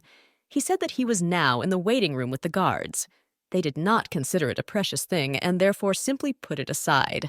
The girl talks a little about the problem because the sword is not next to her, but it's good that he could talk to her and they could do something. Jupiter asked if she could talk to the demon, at a distance far from each other. "Evria, I called my demon for help!" he screamed furiously. She was surprised by this behavior and stated the fact that he really cares about her. The demon told her to talk to him and not lose touch. He asked who she was kidnapped. Of course, he made his assumptions, and they were correct. He asked where he took it. Her count said that he would arrive as quickly as he could. Evria. She looked around for something else pleasant in the dungeon, but unfortunately she couldn't understand anything. She didn't know where she was. The young lady said that she could not find anything to serve as a clue in the search, and asked the demon if he could just teleport to her. The demon did not answer anything. He asked what was wrong her sword. His mistress said that it was taken away while she was passed out. Evria, she told him to continue looking for the Count first, and after him he would find. She also said that she would contact him as soon as she found out at least some information. A young, frightened girl sat in a dungeon and didn't know what to do. She sat and thought about the whole situation. The girl felt extremely depressed due to the darkness around her. She was wondering what to do, if no one will find her, especially the demon. The Count came into her dungeon. He started talking with a dry smile and said that she woke up quite quickly and came to her senses. Evria rushed towards him with furious anger. She wanted him to get what he deserved. Unfortunately, nothing worked out for her, and she fell because of her wound. She was hit in the head, and the old injury made itself felt. The Count just laughed furiously, saying that she was very self-confident and arrogant. So I fell into my own trap. The girl decided not to miss his caustic remarks at the bark. Her sighed and mockingly answered. The Count looked at her with a grin and said that even at such a moment she could not keep her mouth shut. He said that she needs to come to her senses and realize her deplorable situation since only to her and the heir of the family. So he offered to make her a choice. Oh, he said that he was offering her to die painfully here or give up absolutely everything, her sapphires. The Count showed him a contract that stated that she would transfer the sapphires of her estate to him for 500 years. The Count said that he is definitely a businessman and will not take everything for nothing. He will buy stones for 10% of the cost of the magic stone. Evria looked at him with contempt and said that his chef will be very upset. The Count didn't understand what is she even talking about. She said that the cook was trying with 7 forces to prepare suitable dishes for him with expensive notes of aftertaste, and he stood in the dungeon and said some kind of utter nonsense. The Count was furious and said that, apparently, she is not yet fully aware of his unpleasant situation. When leaving, the Count said that after a couple of hungry days, she would unquestioningly change her attitude towards their deal. Evria didn't know what to do. The men stood and looked at the plan of the Count's house. The Baron demanded more maps of the estate. Harry stood and thought why he needed to disguise himself and go so far, since it didn't matter at all until he could find his summoner. The Baron explained their plan and demanded more information. Evria asked Jupiter how many people were outside the cell, and he said that there was 1 guard, and in addition to the girl in the cell, there is 1 more person. She began to be overcome by frantic anxiety. The girl knew that in such a situation she should scream. She forbade herself to lie down and drive herself into apathy. She shouted to the guard that she needs a bath. Evria stopped screaming furiously and began retelling the plot of the soap opera. Oh, I was surprised when all men responded to her story, namely, the sacred sword, the prison guard, and even the kidnapping victim. They ex-hotels find out what happened next and screamed her so that she could quickly tell them the whole plot. She decided not to give up and continue until victory. She said that she couldn't tell the story anymore because her throat hurt, and she just wanted a glass of water. To find out the continuation of the story, the guard brought water. Everia said that she was not feeling well at all and asked him to bring a glass of water closer. Evria told Jupiter to turn on one of the functions, namely the halo, for 5 seconds.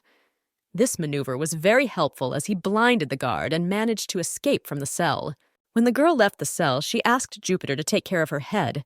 Jupiter, in turn, asked if she wanted to be completely cured. Evria said that it would be strange when she looked completely healthy after the abduction. As the young lady walked along the corridors of the dungeon, she heard a man's voice asking if she had managed to escape and asking her to help him escape. Evria helped to escape from prison. He is furiously grateful for his salvation. Everia. I asked the prisoner how long he had been in captivity. The man said that he could not say the exact time of his stay, but according to his internal clock, he assumed that he had been kept here for about 6 years. The young lady was shocked by this news. The man said that he was dragged into the cell before he could understand what was happening. The man said that his father was a past earl, but his uncle beat him with frantic cruelty and took his place. Everia, with all pity, I sympathized with the fact that he had to survive. The prisoner said that he could lead her out of the labyrinth of dungeons, since when he was being prepared for the title, he learned about a secret passage that leads outside. The Baron and all the men present frantically looked at the maps of the Count's estate. They found a secret passage that was supposed to lead them outside. With the help of it, they were going to enter the castle and start searching there. The Baron came up with a plan and said that he was pleased that it was not bad and that several people needed to go to carry it out effectively. He asked if there were any volunteers among them. Harry said he would go alone. Baron said he knew how the man felt. But go alone. This is wrong and dangerous. The demon said that he would cope with everything alone, and the others would only get in the way and get in the way. The Baron watched the young man who flew away on the dragon and thought that the girl had in her close circle the same strange people as herself. The girl and the prisoner walked through the tunnels towards the exit. The young lady wanted to know how soon the Count would find out about their escape. but the prisoner assured her that he will find out no earlier than tomorrow, and even if it turns out that they ran away, he will first think that they left by the stairs, since the passage along which they walked is intended only for the air. Evria, I was glad to hear such information, and also asked why the Count imprisoned him for such a long period. The prisoner said that on the day when he was put in prison, his father called him to himself and informed him that he had opened a new mine of magic stones. However, before he could announce this, a coup occurred. Evria was surprised that they found another mine. The man said that only he and his father knew the location of the mine. Evria asked what he would do after leaving the labyrinth. The prisoner said that he would definitely take revenge on his uncle because he wants him to feel everything that the young man himself experienced. Evria said that it would not be easy and introduced herself to him. She also said that if he needed any help, he could contact her without hesitation. She will be happy to help. The girl also asked he shouldn't judge her by her appearance because she has a lot to do. Adding what she has, I have my own scores to settle with this uncle. The man was surprised by this proposal. He thanked her for her words. The man said that even though he was practically free, he still felt hopeless, as if too much time had passed.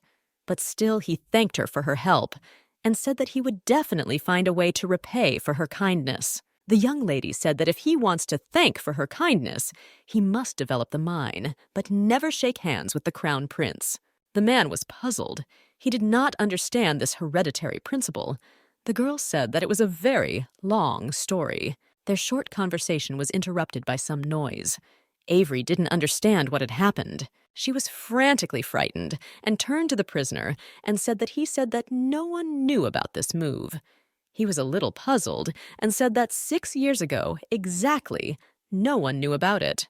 Averia was not going to give up just like that after everything she had experienced. Ona ordered you, Peter, to prepare the halo. The girl screamed furiously and waved her sword, but heard how someone called out to her, and she realized that it was her demon. She was very glad to see him at such a difficult moment for her. Everia, she fell to the ground screaming and said that he had scared her very much. Harry walked up to her and touched her gently, asking what was wrong with her face and if she was okay. The girl screamed that the Count had lost his mind, and everything that the demon saw had been done to her by the Count. Everia. I couldn't understand who would even think of kidnapping people and keeping them from hand to mouth. Oh, she showed her wounds to her demon. He reassured and said he would kill it for her. In response, she said that he shouldn't do this. The demon held his mistress in his arms. The girl asked the prisoner if he really didn't want to go with them to the exit. The prisoner looked at the furiously evil expression on the demon's face and said that he would go himself. In his thoughts, he thought that this would be much safer than with them. The girl said that she would wait for him. Looking at him, she said that her offer still stands, so that he can come to any time her estate. After the whole situation, the girl returned to her castle and took a short, sick leave to get some rest and come to her senses. The girls reported that a long-awaited guest had come to her. She was incredibly happy his appearance. The man changed considerably after his imprisonment. He looked at the girl and said that she was happy and popular. Everia. She said with a smile that she did not immediately recognize him and was confused by his transformation. The man enlisted the support and help of the young lady she owed.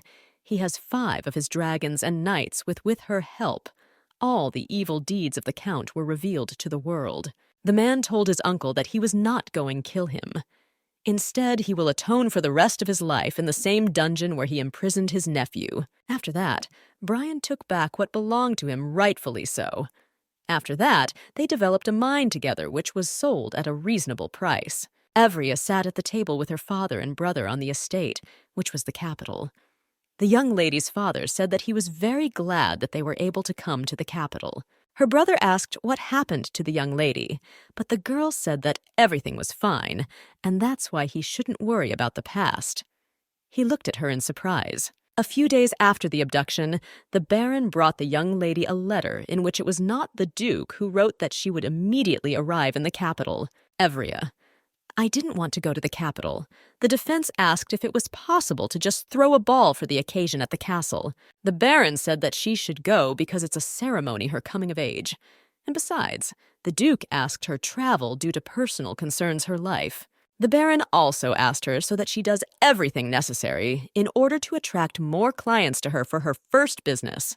Upon returning to the room after the meal, the demon asked how everything went. The young lady was shocked that he had transformed into a human and told him that he could not come out here whenever he pleased. He was surprised and could only ask why she thought so. She said with a smile that there were a lot of unfavorable rumors about her. The girl was worried that after such a long absence, she can be seen playing games with the handsome saint. The demon said he doesn't care what others say, said that she doesn't like what they say, and if rumors of this kind reach the public, it will be very bad. Harry said that he would deal with them before they could say anything, and the girls really liked his proposal. She decided to change the topic and asked how he was going under the pressure of his desires. I knew that quite a long time had already passed since he hunted wyverns. Harry hesitated to answer after such an intimate question. Evria asked if he should recharge, since a lack of satisfaction could play a cruel joke on them. The girl asked, what will happen if suddenly he'll be blown away like last time she was kidnapped? She came closer to him and said that they needed to do this process as often as possible so that he could not break down. Harry liked this idea, and they shared a passionate kiss. After a frantic, passionate kiss, the girl asked if it was enough him to recharge. Harry thought for a while and said that he didn't think so, and with tenderness and violent passion, he kissed him again. Her. After a passionate kiss, he said that he has had enough and has recharged himself. The girl was embarrassed and said that he was a very simple and honest demon, but in her heart she demanded a continuation. Evria looked at Harry and realized that this recharge was affecting her too. Their romantic moment was interrupted by Jupiter. Jupiter said that he had been next to him all this time. Harry was annoyed and said that he should not have spoken to them like that. He said that next time they need to leave it somewhere. Emma came to them and brought invitations to the event. Evria told her to reject them all. Evria knew that she was absent for not the most pleasant reasons, so that it would be better if the girl announces her return at her coming-of-age ceremony. Emma provided she received an invitation from the king himself. The young lady was very surprised. Evria remembered the letter she sent to the king. There was an innocent threat to his majesty, since she thought that she would not leave the confines of her castle until the end of her days. Evria accepted the king's invitation and visited his. He said that she shouldn't be nervous because she was invited for unofficial reasons, and that's why I said she feel at home. Evrius didn't reassure his words, and she continued to be nervous. The king said that the girl asked to break off their engagement to the crown prince. He asked her if she wanted to become queen, Evria. She said that it happened before because she was in love with the crown prince, but now she does not want to be with him and claim the throne. The king said that he understood perfectly well and asked for forgiveness for his son and said that he knew about his frivolous side and does not support him that he committed adultery. Evria. She said that everything is fine and there is no need to worry about anything since she is sure that a person can change. The young lady apologized to the king for her letters and promised him that she will no longer send threatening letters to him. The king looked at her and said that she was happy about such an interesting person. Upon returning to the estate, the girl screamed furiously. She was dissatisfied with the king. Her personal demon asked her if everything was okay with her and how the conversation with the king went. Evria said that she did not like communicating with the king, since he constantly sent barbs at her side and did not miss a moment to accuse her of something. Harry asked her if he should kill the hated king. Evria said that it would be a betrayal against the crowns. Harry asked if they were going to do this after all. Maybe they should remove everyone and make it so that she became. The girl said with a smile that this would be a rather troublesome process.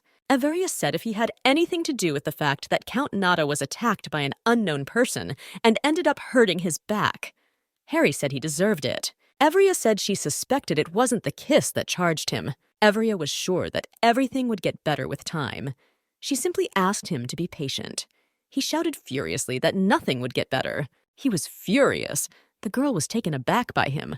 He turned into a dog and said that she shouldn't be afraid of him because he wouldn't bite her dog. Evria said that she was not afraid of him at all, but was simply surprised. Harry said she was lying because she was actually very scared. The girl did not understand why she should be afraid of the demon who, even when angry, worries about her. She looked at him with tenderness and said that she believed his promise that he won't touch her. The demon looked at her and asked if she really believed his promise. Everia. She said that she has no choice. She must believe him, since he is a strong demon, and she is just a person, and she promised that they would catch up. Harry looked at her and said that she was happy and a strange person. Harry said that Count he offended her, and he decided to deal with him. But since she forbade him to kill, he decided to just punish him a little. Evria and Harry were resting in their chambers. Evria was told by a servant that the prince had come to see her. She thought it was Leiden, and she wondered why anyone else would come to her. Evria thought that the prince came to her because of the blank check she gave to Luke. The girl was furiously angry because she thought that the man had written a fabulous amount on the check. She flew into the prince's office and asked how much money was there. The prince looked at her with confusion because he did not understand what amount we were talking about. Evria.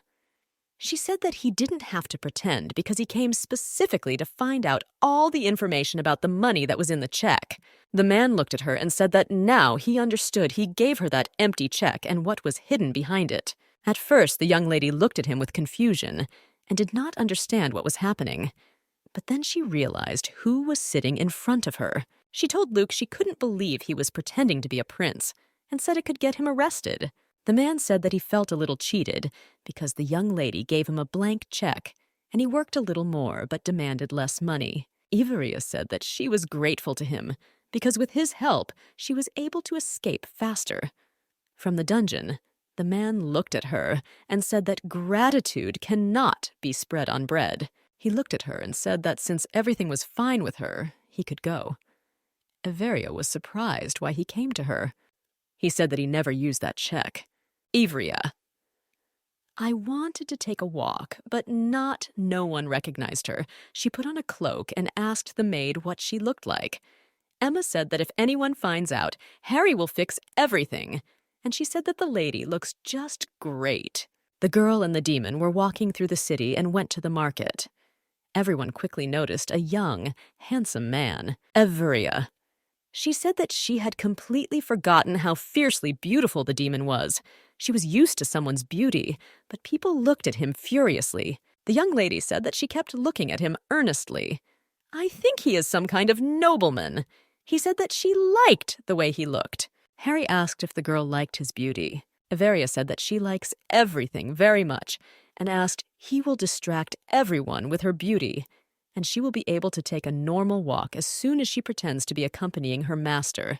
They walked, and the girl was constantly surprised at how quickly the capital had changed, and the demon called out because he felt bad. Evria remembered that he feels disgust when he approaches some people.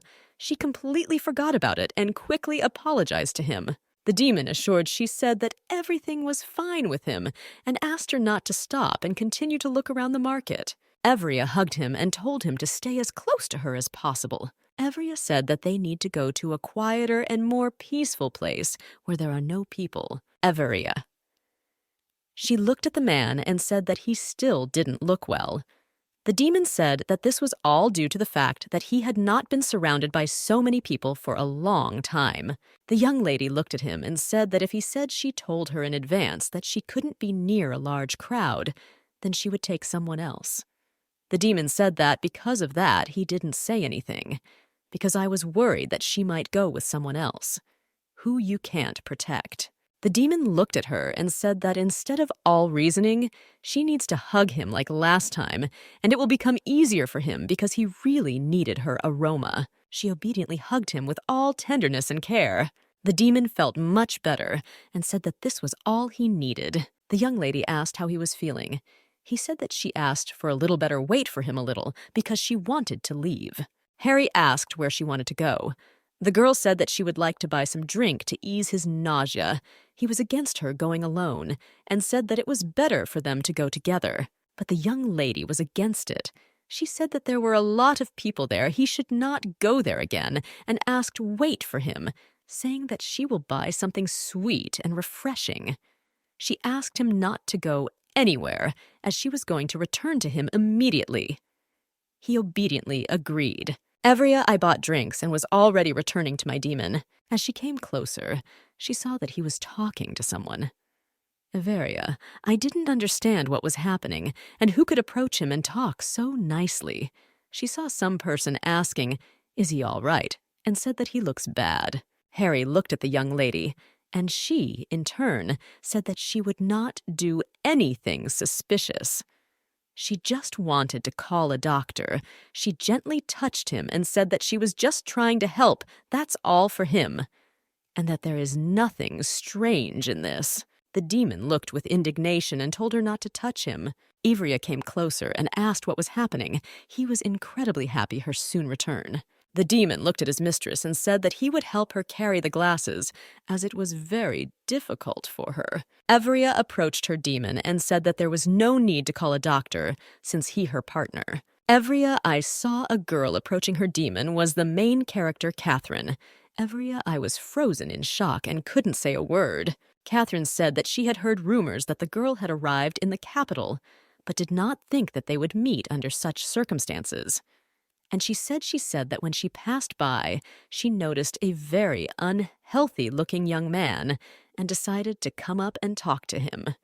She didn't even suspect that they were here together.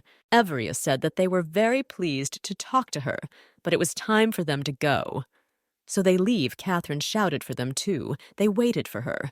Catherine wanted to talk to a young girl. The prince immediately arrived and began to scream heart-rendingly for the young lady to move away with her demon from the main character.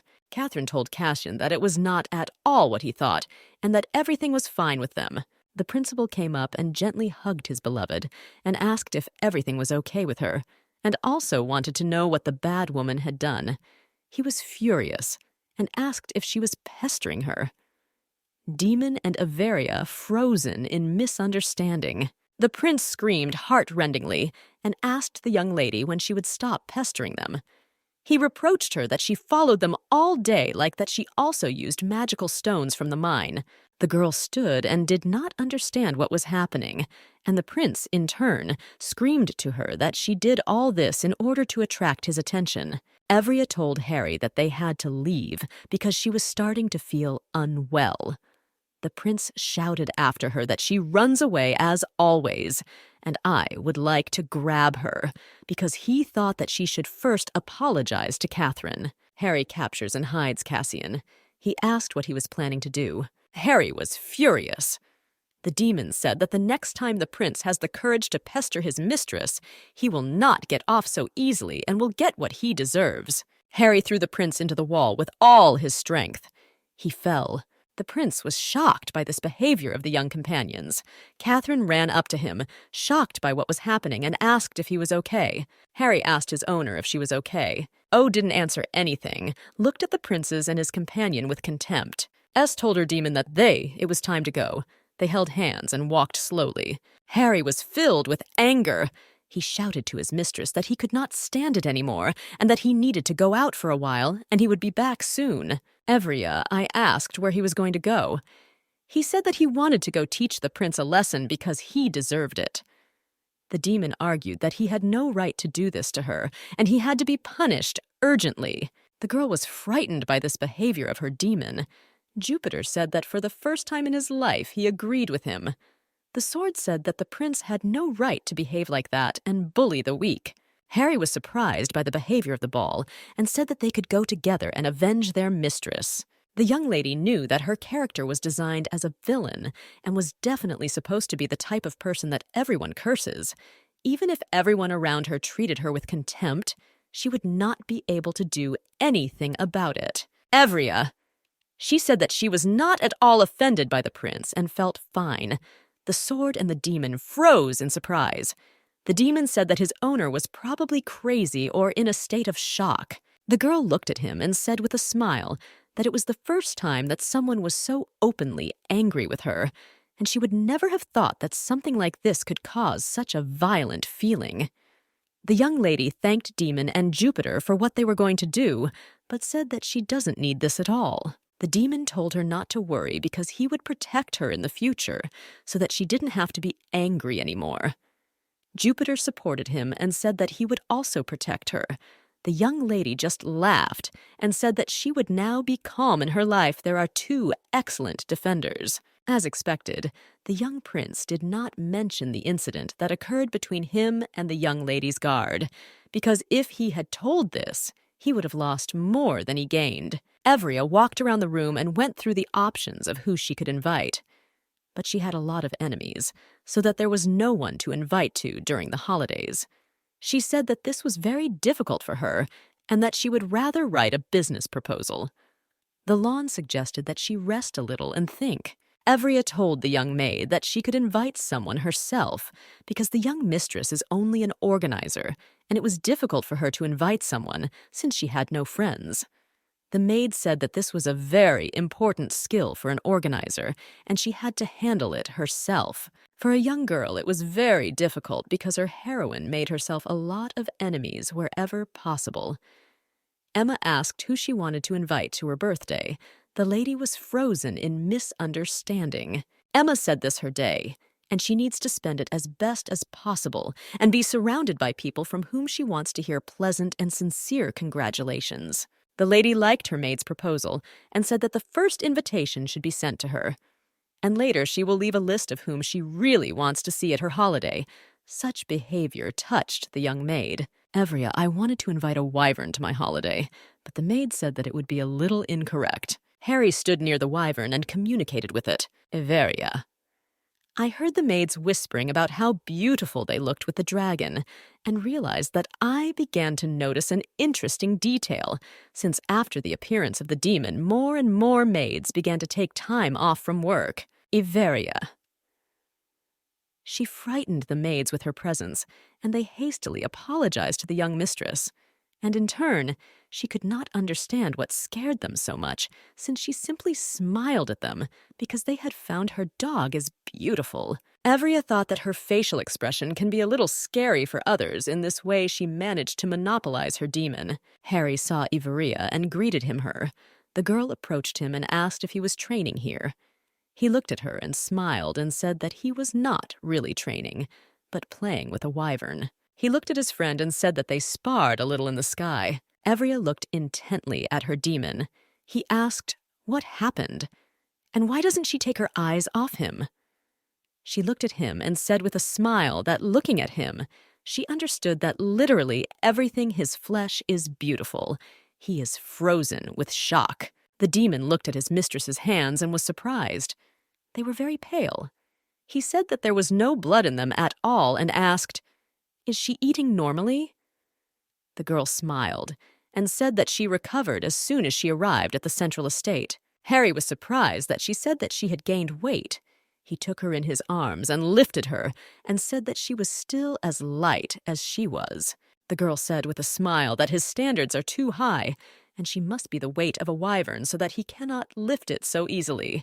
Their fleeting entertainment was interrupted by Sir Els. Evria asked Harry to let her go. The young master said that he was very grateful that she approved his request so that he could see the Dragon Knight with his own eyes. Evria said that they had achieved good results thanks to the book I owed her, because thanks to the illustrations they were able to organize the training process. Evria introduced Sir El to her most magnificent knight, Harry. The young man looked at the demon. He was interested in the ashen hair and red eyes, and asked where he could see him before. Evria said that they certainly could not have met anywhere.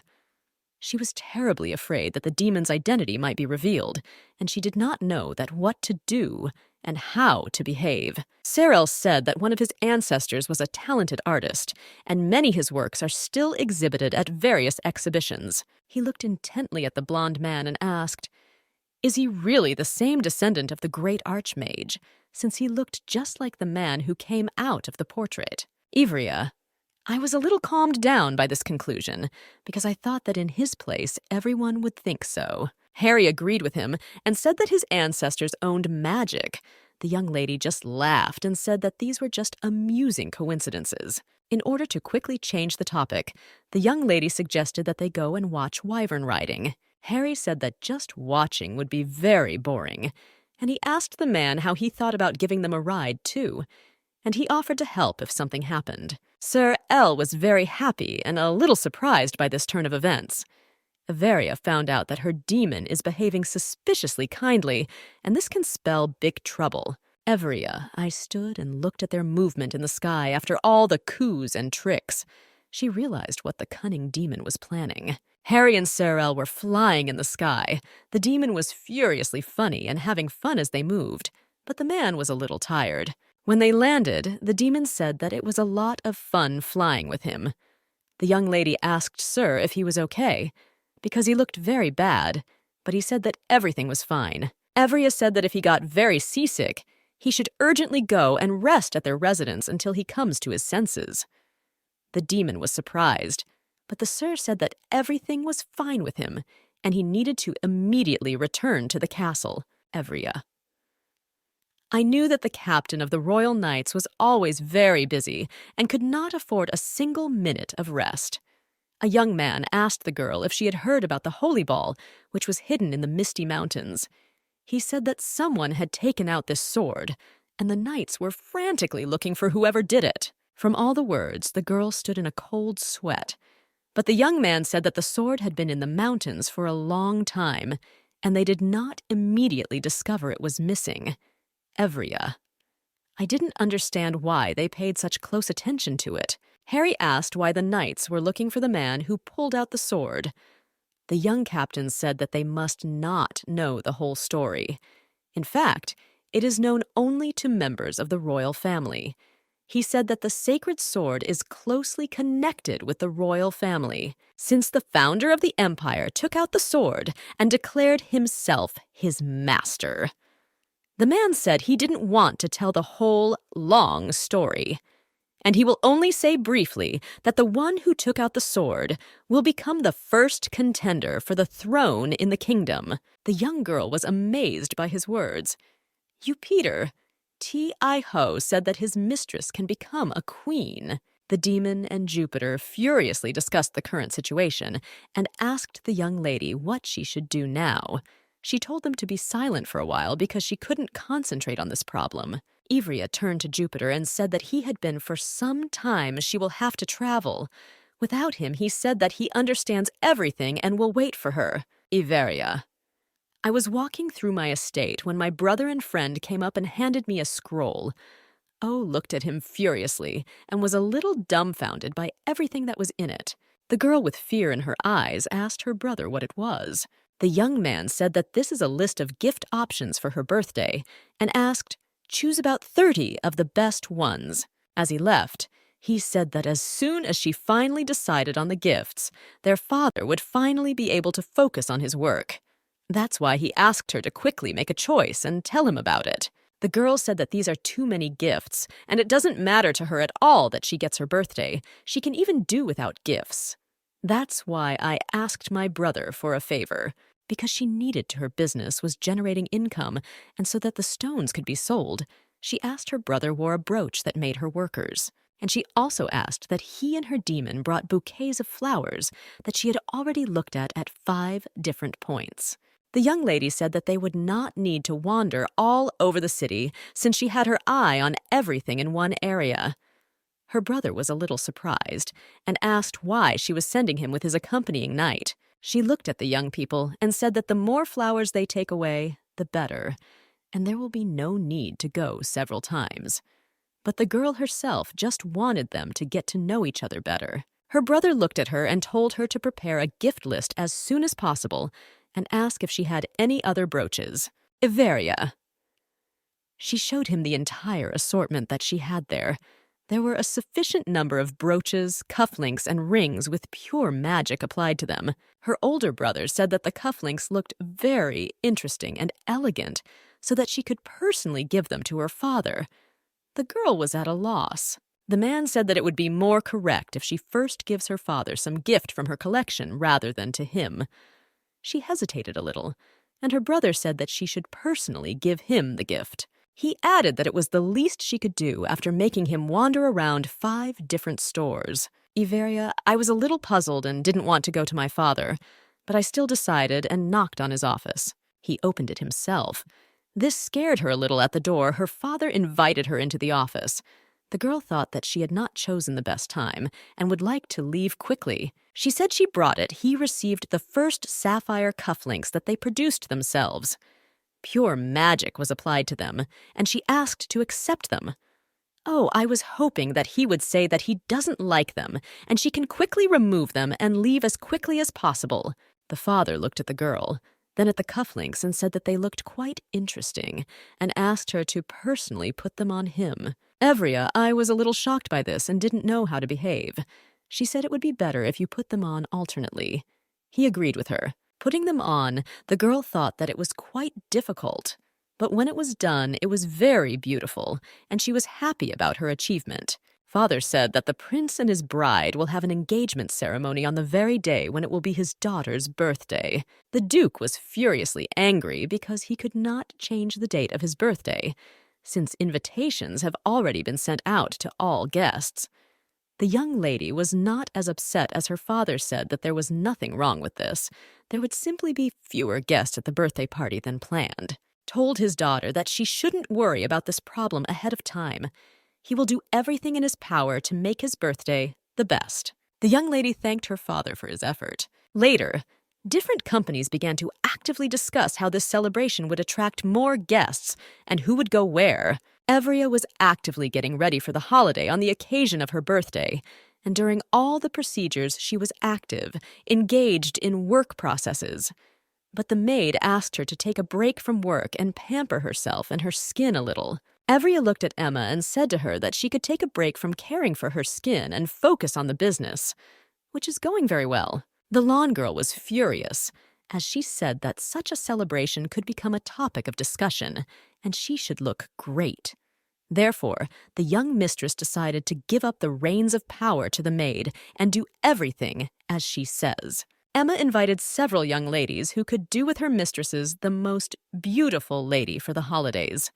The young ladies did all the procedures so that she looked the best. One of the invited ladies said that light-colored dresses are often used in honor of birthdays. However, she was sure that the dark color of the dress would look more sophisticated on the lady. The young lady thought that if Catherine wore white to the ceremony, then she should wear something else, to avoid stupid comments in her side. Looking at the board, she said that she really likes the idea of dark colors. The young lady was very pleased that Mrs. liked her idea. She offered, she has a crimson dress that will modestly cover her chest and neck. However, at the same time, it openly exposes the back in order to give the lady some charm. Everia could not decide on the choice of dress and hairstyle, and the young lady asked how O.D. gentlemen will accompany her. So how can they then decide more clearly on the style for the young mistress based on it? Everia. She said that there, in the corner, there was a knight who would act as her escort. After the young ladies saw the fiercely beautiful demon, they were stunned by its beauty. The girl looked at her demon and remembered how he felt very bad when they were surrounded by a large crowd and said, "It's quiet for him that he can't go with her, and she has to go with someone else." Because it was very difficult for him recently, he looked at her and said that he could not help it, and he would go with her. But she said in a hurry that she would go with another knight. After her words, they looked at each other furiously. The demon was at a loss and decided to approach her, and kneeling down, asked her if she would go to the ball with him. The young lady hesitated and didn't know what to answer, but then she looked at him and with all tenderness said that she would go with him. The young maids were preparing to go out. She was amazingly beautiful in her outfit and beautiful hairstyle. Harry saw her and was stunned. Evria asked what was wrong with his face. He blushed very red and asked so she doesn't tease her his. Evria came very close to him and asked if she looked beautiful today. He hesitated. I don't know what to answer. She didn't stop tease him, but later apologized and said that he was too nice, and she couldn't just miss her chance and not tease his. He sat on the floor and asked her to leave. She was amazed his behavior. She asked him what happened. He took her hand and pulled her towards him and hugged her with tenderness and loved her tightly. He asked, "Can she just put on a serious face or leave when he asks for it?" He said, "That is a demon, and she should have been at least a little scared and left." But the girl with a calm voice said that it was good that she was not scared and did not leave. "Ivrea," she said, "she's not afraid him, and no matter how hard he tries, he won't be scared because she's only afraid of death." He kissed her hand tenderly, but the girl said that they couldn't do that now because they might ruin her makeup and hairstyle. Harry said that she shouldn't hug or kiss anyone other than him. A lot of people came to the celebration, but some of them whispered and wanted to go to the celebration with the royal family. Everyone's favorite and fiercely beautiful dragon knights arrived at the festival on their wyverns. The guests present began to whisper because they did not know that the knights had sworn allegiance to the young lady. Dwarfs also came to the holiday. The guests were amazed because they knew that their kind did not like contact with people. Following the gnomes, a count arrived who owned mines of magic stones. The commander of the royal guard and the first prince also attended the celebration. Since the holiday was in full swing, the demon and his mistress came down to all the guests. The young lady was charming. She looked at all the guests. They were simply amazed at the exit, and she briefly asked Jupiter if he had accidentally gone too far with the halo. But then he hesitated and said that everything was fine since this was his best ability. Harry looked at her and said she is simply incomparable, and everything is fine. The demon said that even without a halo, she looks absolutely stunning. Jupiter confirmed this. The girl asked them with a smile when they managed to become such friends, approached them.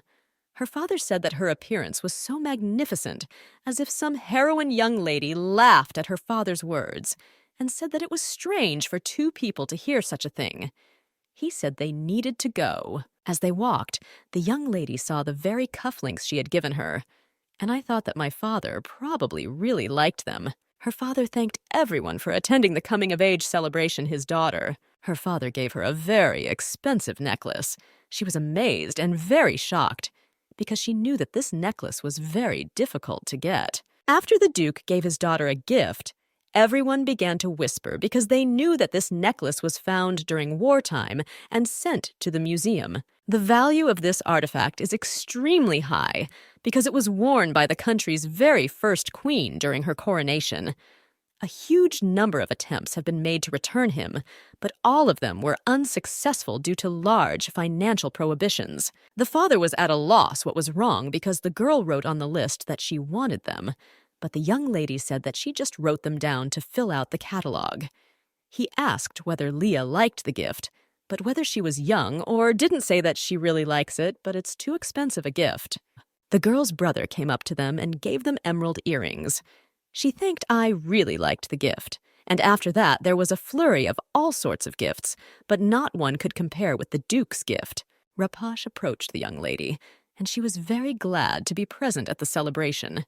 She said that she was giving the girl the whole universe right now. She broke the small pebble that was in her hand, and the room was illuminated by a fiercely beautiful radiance. Young lady was very happy as she really liked the surprise. Everyone continued to have wild fun on the holiday, but the young lady knew that she lacks presence her demon. She went look for him and went outside. Harry asked what she was doing here. Everia said that she was waiting for her dance partner and asked him to go dance with her. If he doesn't know how, then she will teach him. The young man was furious. He said that he was actually the king's archmac, and he knew how to dance, and also asked where the fabric was. Her dress. She said with a smile that this was the design of the dress, and asked if she had seen it before. They started dancing on the balcony for their first dance. The demon asked if the girl wanted to see her gift. She was intrigued. With tenderness and warmth, he pulled her closer and kissed her. In a passionate kiss, he handed over his little gift. The young lady was frozen in confusion. The demon said this her gift, although probably a little strange. Harry said that since he couldn't find her last time, he put a piece of his soul in her so that in the future he could come to her at any time when she needed him. Harry once again congratulated the young girl on her birthday with tenderness and warmth. The young lady was a little embarrassed by such a gift and asked him why he was doing this only now. The demon froze in shock and said that such a thing has special abilities, such as a side effect like a medicine taken incorrectly. Evria was embarrassed and said that it must have been difficult for him to make such a choice. She thanked him for such an unexpected gift. The demon moved away from her a little and said that a piece of the soul has a certain influence on each other, adding that if she gets hurt, he will be hurt too. But if he gets hurt, she will be fine. Evria looked at him and said that if she dies, it will affect him, but the demon said that she worries too much. But he said that he is strong, and mortal wounds for people are nothing more than an ordinary scratch for him, and everything works a little differently since he does not lose his energy. But Everia was determined to give to him part of his soul. She furiously screamed that she did not accept his gift and wanted to return it. Harry was taken aback her statements and said that he would not take back what he had already given. Evria was angry at him and said that she did not want him to become weak and vulnerable because of her. She knew that he would not live a long life, and he, who could live for thousands of years, would suffer because of her. She came up to him with lightning speed and kissed him because she wanted him to take his part of his soul back. She screamed that she really couldn't take on such responsibility for anyone. The girl hurried to leave him. The demon asked where she was going. The girl said in a rage that she was going far away because she did not want to see such a stubborn demon. Less than 5 minutes had passed before the girl returned to the demon and asked for help. He was a little surprised and said that she had just left him. Evria said that now she has no time for their disagreements. There is another reason for concern. Evria said that Sir L had a magic bullet that revealed the presence of a magic sword. The commander of the Royal Guard wanted to check the girl's sword. She told her demon that if something unexpected happens, he will pretend as if she is overcome by weakness, and the demon must catch her and take her to a secluded place. The young commander looked at the sword and said that it was sacred. Evria said this couldn't be, and it was just an ordinary sword. But he was sure, and said that his ancestors left behind countless sketches and sketches depicting exactly the same sword. Evria, I got a little nervous and laughed, saying that it was just an ordinary sword, and it is very similar to the drawings. The commander said that if it's an ordinary sword, then it won't be able to destroy him right here, and promised to provide absolutely any sword the girl wants as compensation. The girl looked at him and said that she is not very pleased that her sword will destroy, but at the same time to her, even more unpleasant is the fact that there was a monstrous misunderstanding between them. She agreed to be checked. The commander unsheathed his sword and swung at the girl's sword to cut, but unfortunately, he only cut it with his sword. They bowed low over the girl, saying that she was the mistress of the holy sword. The commander said that their royal knights would certainly protect and always stand guard over the mistress of the holy sword. The commander bent over the girl and took away the sword. When she took it, her life was illuminated with a beautiful glow. She was shocked and told Jupiter to calm down and not do anything like that again. He said that in such a situation it was necessary to make a spectacular appearance. The next day, everyone frantically discussed the current situation, especially the crown prince. He was shocked and did not understand how this could all happen.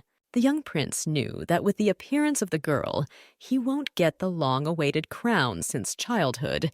His mother said him that he is of no value without a crown. He did everything with frantic zeal to get the crown into his own hands.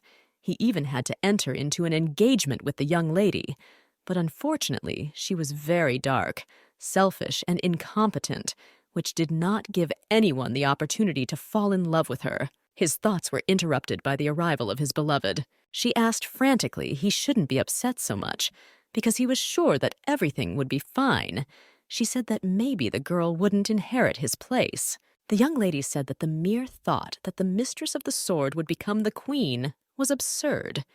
He agreed with her and said that he was probably very worried about this. Evria walked around and was furiously indignant about it.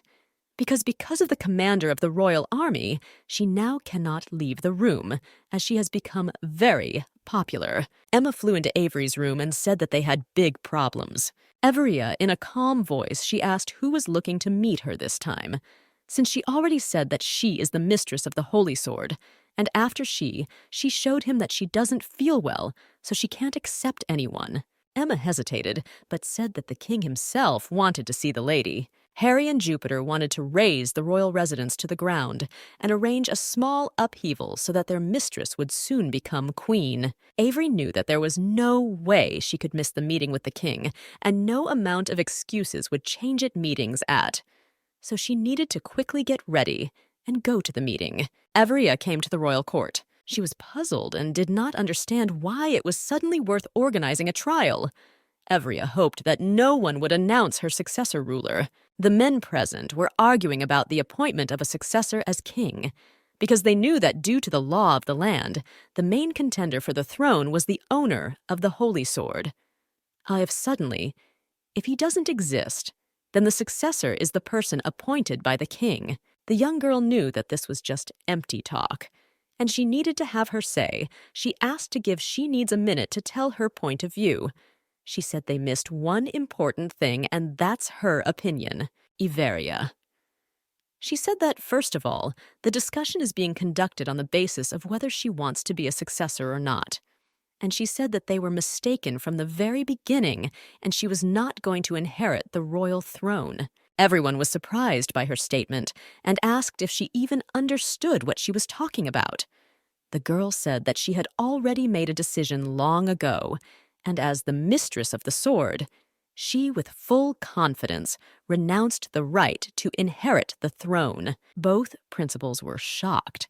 The crown prince said that is all nonsense, and she went crazy, and the first principal, in turn, said that she was truly magnificent, because she gave such a firm answer, and with all her appearance shows that she does not like such conversations. He also said that whoever becomes the next king will simply pick up the scraps thrown on the table. The men were in amazement and did not know what or how they should do, since the entire kingdom already knew that she was first in line to the throne.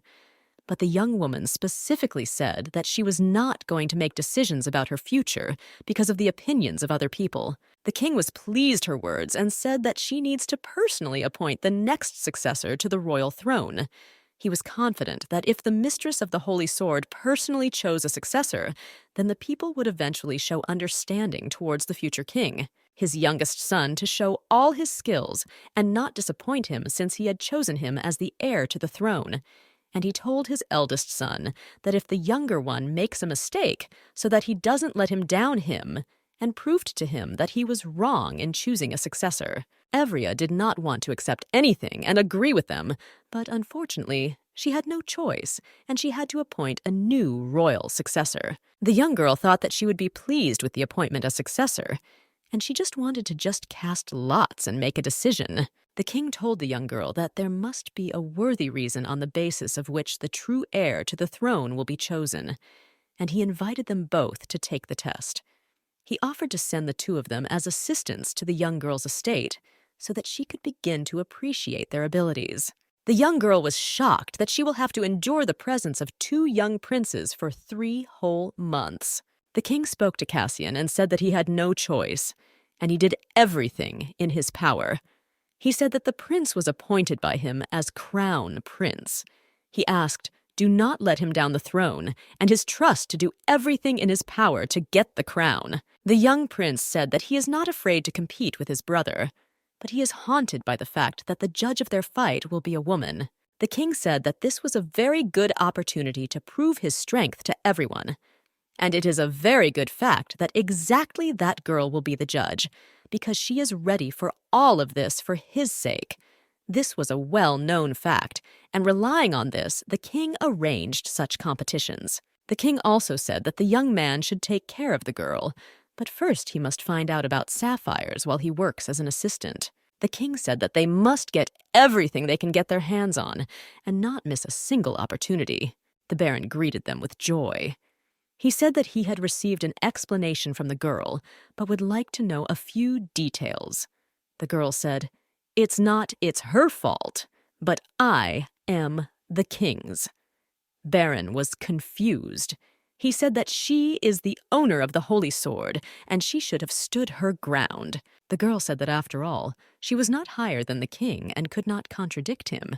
The young girl and the baron prepared a lot of work for the young princes, since they did not have enough workers to sort out the documents. Iveria said that to find out, there must be a king, and their heart they must find out the heart of the people.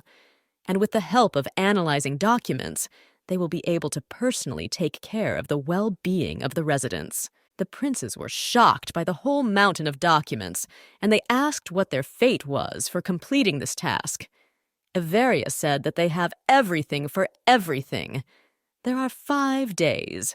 She added that now the inhabitants of the kingdom, more than ever, are waiting for help from their principals. Iveria came to Rapashi. She met the girl with tears in her eyes. The lady was in shock and asked what happened.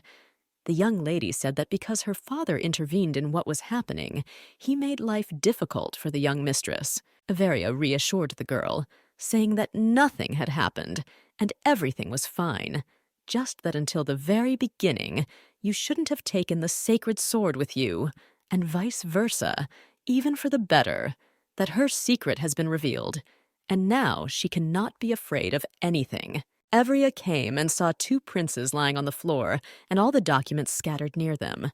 She was surprised at such a sight. The baron said that they managed to finish sorting out the documents in 4 days and immediately fell asleep. The young lady was in shock because she had deliberately given so much work that she could handle it only in 5 days. One of the princes said that this is not work at all, but some kind of nonsense, and they dealt with it very quickly. Iveria asked, does he really think so? If this is so, then next time she can give them so many documents that they can handle them in 4 days. The young mistress told her friend that everything had happened so wonderfully, and she asked, "Give it to your father so that he stops worrying and reproaching himself." Iveria said that she was indebted to the dwarves. Her friend asked if a girl has free time in the evening. Young ladies said that her princes have changed everything, and now she has a lot of free time. The friend was incredibly happy and said that she had, "I have one thing to do with the young lady." 3 friends secretly made their way into the baron's treasury, namely into the warehouse with alcohol. The girl sat there the whole evening and drank a fair amount of alcohol. The young lady knew that she needs to go to the room and go to bed. Iveria entered the first room she saw. These turned out to be the chambers of Prince Leiden. She frightened him with her presence. The young lady asked what the prince was doing in the middle of the night, her room. He said that, actually, it's okay. And he looked at her. He asked how much she drank. The lady said that she had drunk a little and was not drunk at all. Looking at her, he realized that she was pretty drunk. He asked with whom and where she drank. The girl told everything. He carefully listened to her and realized that she needs to be taken to her chambers as soon as possible. He said that he would go and call someone till she was taken away, Iveria. She said that she didn't want to go anywhere, and she would sleep in this room. The prince looked at her and asked if this was some kind of test. She looked at him with misunderstanding. He realized that this was not a test. She was just drunk. The young prince told her not to leave the room under any circumstances, and he would quickly go and bring someone. Iveria woke up in the prince's chambers. She remembered everything that happened, and did not understand why she remembered everything so well. She remembered her conversation with the prince, and thought that he, looking at her, probably thought that she was completely out of her mind. Harry saw that she had woken up and asked how shocked she was that he had been here all along. He asked if she recognized him. Maybe she would begin to recognize other people in her environment. He was furiously angry with the girl. She asked what happened because she remembers that she simply fell asleep in the prince's room. He was angry and shouted at her. He said that it was he who should ask. What exactly happened to her? The girl asked. That became friends. Harry said they are very busy right now.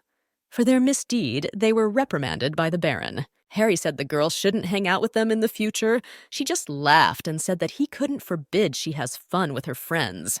The demon said her friends teach her bad and she shouldn't communicate with them. The girl asked the young man to put his cold hand so that she could lie on it. Because of this, she felt better and asked, "What happened yesterday after she fell asleep?" The demon said that the prince came to her room and told him everything that happened with the drunk girl. The young lady was angry and asked what he was doing so late at her chambers, since at the moment this is simply unacceptable. The demon looked at her and said that her room is her bed, her shoes, and her books. Therefore, it is quite natural that her chosen one will be there. The girl said that this is acceptable when he is in dog form, but when he is in human form, he should not be in her room late at night, as others may think, and spread inappropriate rumors about them. Harry said that his rightful place is next to the girl, and this is not discussed. Evria asked Harry if he wanted to do something. She meant activities that were not directly related to her. She said that she would like to see him have worries and new friends besides her. Evria asked Harry what he was doing when he first came to the world of the living. He looked at her in surprise and said that when he came to the world of the living, he carried out the will of his summoner and constantly killed people. Everia, she said that she did not demand this from him. Harry said that she forbade him a lot. The girl said that she would like him to live his life like other people, and not for the sake of his master's desires. She said they could be like friends, and he could do anything he will want to do, except for some things that she forbade him to do. Harry said he didn't want to be just friends with her. The girl was furious, and didn't understand why he said that.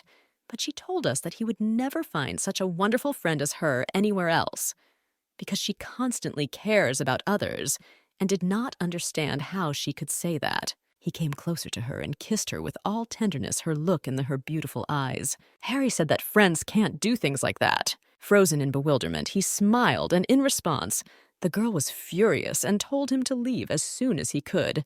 Evria came to the princes and said that it was time for them to resolve issues more serious than paperwork.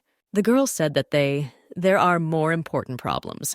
Since their city has 2 rainy seasons every year, and there is a lot of rainfall, and due to heavy rains, the river overflows its banks, and this threatens a severe catastrophe and flooding of some cities. And this issue requires an immediate solution, since the spring rainy season brought a lot of damage that has not yet been repaired. The princes decided how best to avoid the global problems of the current situation. They argued among themselves. The young lady said that they needed to act together and solve this problem together. Evria said that they must, at their own discretion, take measures to prevent the river from flooding in order to eliminate unnecessary damage and save residents from a terrible disaster. One of the princes asked what budget they had to resolve this problem. Evria. She told them to make an estimate to the best of their ability. She knew that it would not be easy for them to develop a plan that would convince the Baron of the effectiveness of the actions. The girl wished them good luck and immediately left them. Everia. I was sorting out information from the prince with the Baron, but the crown prince did not bring anything. The girl was a little puzzled. Everia asked the Baron for forgiveness for the fact that they destroyed his warehouse. He said everything is fine, she doesn't need to apologize. She said that she wanted to make a deal with him under the terms of which she would replenish supplies his pantry. The Baron flew into the hostess's room and said that the rainy season had begun, and they had a lot of problems. Evria, I was shocked because it's summer, it's not over yet. And they never expected that the rains would come so early because she knew that the rainy season falls in autumn or spring. Oh, I thought she had, there is still enough time to solve the rain problem. But unfortunately, this was not the case, and she knew that the embankment's not yet finished like the dam. The Baron told the girl that the Knights of the Ice Order were building a temporary dam with the help of wyverns, but there is a lot of pain and a serious problem. The princes rushed after them and asked what happened. The young lady said that she did not have time to explain, so they should come with them. They agreed and went to help their friends. They arrived at the scene, and the girl saw with her eyes the full scale of the disaster. She did not know what to do. The Baron said that she must make a choice, because if they do not focus on one direction, then they will lose both. The young lady knew that she needs to make a choice. either a settlement with people or a black forest in which they mined acacia in order to later make stones. Everia. She told them to leave the forest and save the settlement with people. Later, it would come down and give instructions on what they needed to do. Harry came to her aid. She asked what he was doing here, unless he was flying a wyvern, and asked it's faster to connect to work. He looked at her and said that if she asks him, he can save both places. The girl looked at him with misunderstanding. He said that she could ask for a favor from the best demon that ever existed in the world. She was shocked and said that she didn't think about it right away. She asked him not to let the river overflow its banks. Harry said that the request was accepted with tenderness and kissed his hand. With the help of his blue flame, he began to turn his plans into reality. Everyone looked at him frantically, and at the blue flame they did not know what he intended to do. They saw how the river disappeared, and with it all the clouds filled with rainwater later also disappeared about the blue flame. And everyone immediately realized that it belonged to the legendary Archmage. Evria, in joy, she rushed to her savior. The girl said that he looked very pale. He hugged him in his arms and told her not to worry, he was fine. He said that he was pale because he used too much magical power. After everything he had done and said, he collapsed on the girl, having lost all his strength. The doctor was watching him and said that the young man was absolutely healthy. Everyone was in shock and did not understand why he did not come to his senses then. The doctor said that no matter how much they checked, all the indicators would remain normal, and he was just sleeping soundly and only needed rest. Evria. She told the Baron to bring a real doctor. They are some kind of charlatan. All the doctors who came to the demon said that he was absolutely healthy, and they had never seen a healthier young man like this one. Evria, I was furious and didn't understand why he didn't wake up. Leiden asked her that Harry is the Archmage of the Blue Flame. Evria was in no mood and unable to talk to anyone about the young man. Leiden decided to leave them alone and left, leaving with wishes for a speedy recovery. He said that even if you kill her hours, he still won't die because he can't leave the young lady. Several days passed, but the young man also lay unconscious. He did not come to his senses. All the doctors kept repeating the same thing, that he needed rest to restore his vitality. Evria frantically begged him to wake up. She tried different methods, but nothing helped. The Baron said that the season of heavy rains would soon begin again, but he thanked the young man who helped them and bought them some time which they put to good use and strengthened their position. The Baron said that the wyverns also tried very hard to help them, and thanks to them they easily strengthened positions that were beyond their reach. Evria, I asked the Baron if the heavy rainy season had ever begun so early. He looked at her and said that this was the first time. Evria asked if this season is different from other seasons. Braun said that, in contrast, it was very strong, since this had never happened before, and in his lifetime he had not seen such heavy, torrential rains. The Baron said that because of the strange direction of the rains themselves, the young lady was surprised how this could be. He said that the very direction of the clouds had changed. The girls were surprised. She asked where the clouds were coming from. The Baron showed the map and indicated the true direction, and from where the clouds were heading, and he said that they rested on the wizard's tower. The tower existed a long time ago, before the appearance of all the countries on the continent. The history of the origin of the tower is covered with a veil, and people believe that some god built it. And on the day it collapses, the end of the world will come. The young lady said that this is very suspicious, since wizards can control magic, as well as weather phenomena. The Baron said that wizards consider themselves close to God because they constantly use magic. Evria. She told him to find out if the wizards had recently conducted any experiments with the weather. Baron said that they would never admit it if you did this. You couldn't ask them about it directly. Evria said that they needed to figure out a way to find out information without asking questions directly. The young lady said that even if you ask the Information Guild about this, it will not be able to pay them only as much as it needs, since it does not have the money for this. The Baron said that they were in a very difficult situation, because wizards are their first buyers, who pay well for the stones. The girl also said that they are the most influential on the continent, which makes it much more difficult for them to investigate. Itheria. She said that despite this, she could not allow them to use many of them with impunity, since the inhabitants of her feud could die. She couldn't just turn a blind eye to it.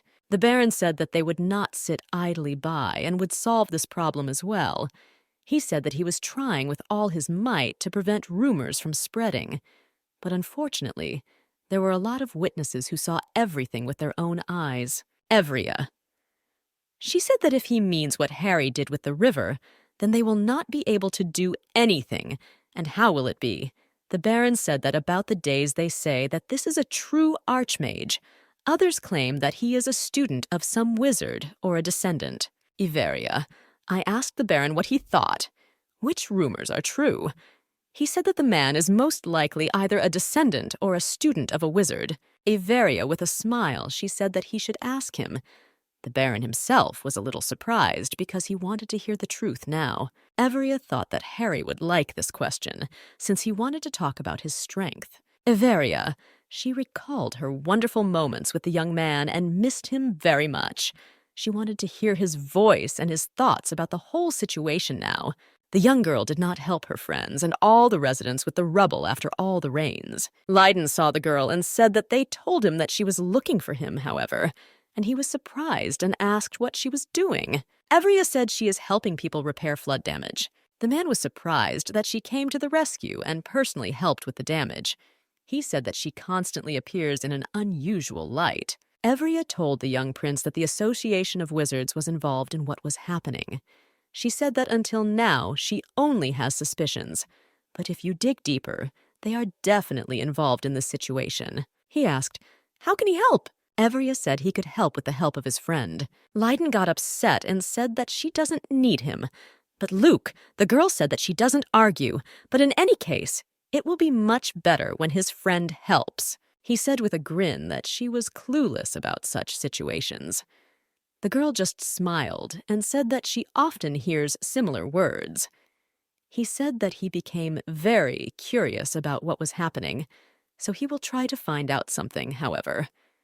It won't be free. Everia was surprised and said how much he will need money. He looked at her and said that she looked like he was extorting money from a small child, also adding that this was not her personal funds. Princip looked at her and said that he was writing several sentences to the Baron, but he refused them. So what does he ask? Write her down with him a list of sentences that would suit me with the rune. Evria. She was shocked by his request and said that this was their test for qualifications as a future king. The young prince said that he just wanted her to point out all the shortcomings and that he really needed her help.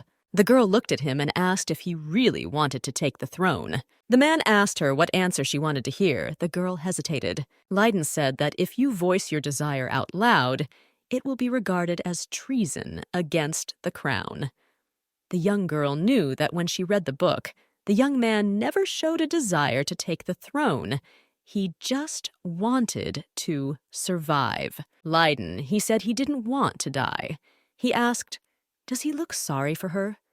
He said that he wants to be a king, but he has no great ideals. He lives to live, and he has never thought about living his life for other people. The young girl said she could help and give him a couple of tips. Leiden said that he is sorry to end such a pleasant conversation, but they need to get back to work. Evria knew that at the end of the test, she must choose the king's youngest son, so that peaceful times would come to the kingdom, as stated in the novel. She knew that initially this was the right answer, and the tests were just a kind of pampering. The young lady sat in the fury of her demon and looked at him as he slept. She gently touched his face and asked how long he intended to sleep so peacefully. She frantically screamed that he should not dare to leave and immediately charge himself. She asked him.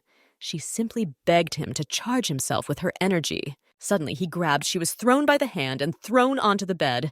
She was shocked by this and only managed to pronounce his name. The young lady looked into his eyes and thought that he was not himself. She knew that he was already in such a state when he could not see blood. The demon bites harder on the neck. After she screamed his real name, he woke up and came to his senses. He didn't understand what was happening. A girl sat in front of him, her eyes filled with tears. The demon was frantically frightened.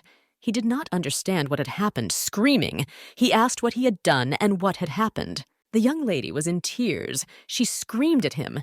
He looked at her with confusion and asked what he did to that offended her. Why is she all in tears? She shouted to him that he did this to her. Harry came closer to her and said that when she cries, he has no idea. What should I do?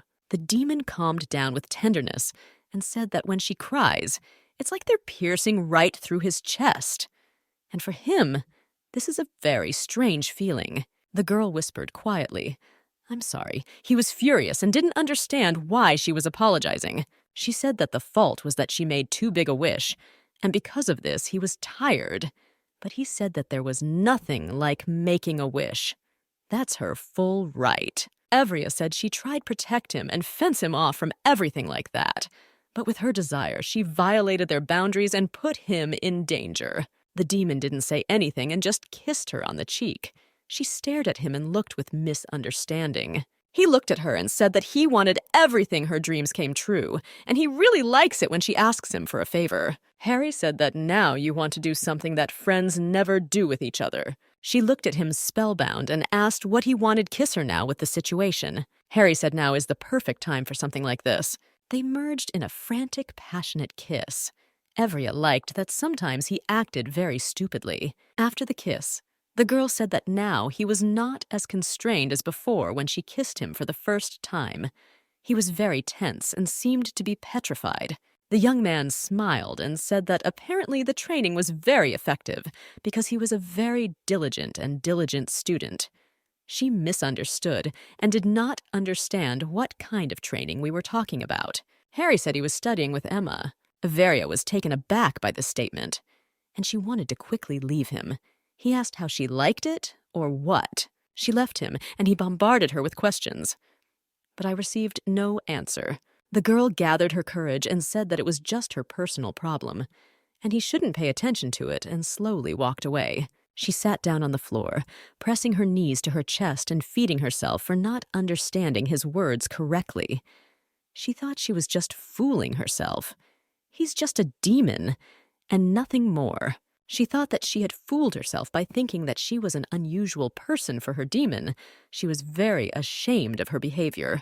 The girl knew that she was simply a partner for the demons to remove their thirst for attraction. Evria explained her plan, which she wants to bring to life, on the origin of the great archmage, so that no one has any questions about how and where he came from. Harry was happy and said that now he can safely use it.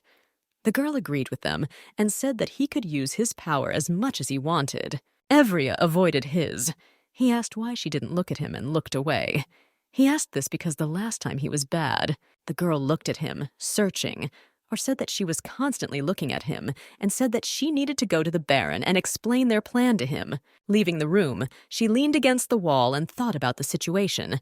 She knew what she saw when she saw his face went into a frantic rage because of this whole situation. Rumors about the origin of the Archmage immediately spread. The Baron was very happy when he heard that the Archmage would continue to live in the estate free of charge. After everything that happened to them, the man with the Association of Wizards, he frantically wanted to greet the descendant of the great Archmage himself. The Baron told Averia that the mages were very annoying, and he wouldn't just leave them. The girl looked at him and said that they had another headache. Harry looked at the young magician and said that he would not teach him anything. The young magician was shocked and said that he did not have time to ask or tell him anything, but the demon looked at him and said that he knew that he would ask him to teach him magic. Harry said that under no circumstances will you teach him, and even more so, give your magical flame for experience. The young boy froze in surprise and shock at what the great descendant of the Archmage was saying. He did not expect such a reception. Evria. The Baron and I looked at each other, and the girl said that the man looked more irritated than usual.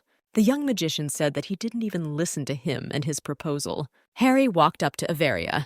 He hugged him and said that he had chosen this person and could not leave this place. The magician stared at the two of them. Evria hesitated and said that this was just hiring and nothing more. The magician looked at them and asked if this is hiring, then until what date do they have contract?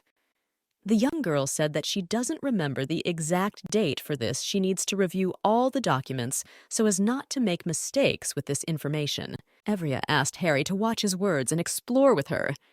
Young Max said that the man could join them after his contract expired. Harry looked at the young magician and said that he belonged to him all his life, and he won't leave the girl anywhere. The young magician froze and could not carry out a word. He in no way expected such a turn of events. The young magician passed on information to higher ranks.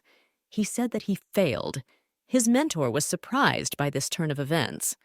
He asked if he had conveyed all the information and all the proposals that they were ready to provide to the great descendant of the Archmage.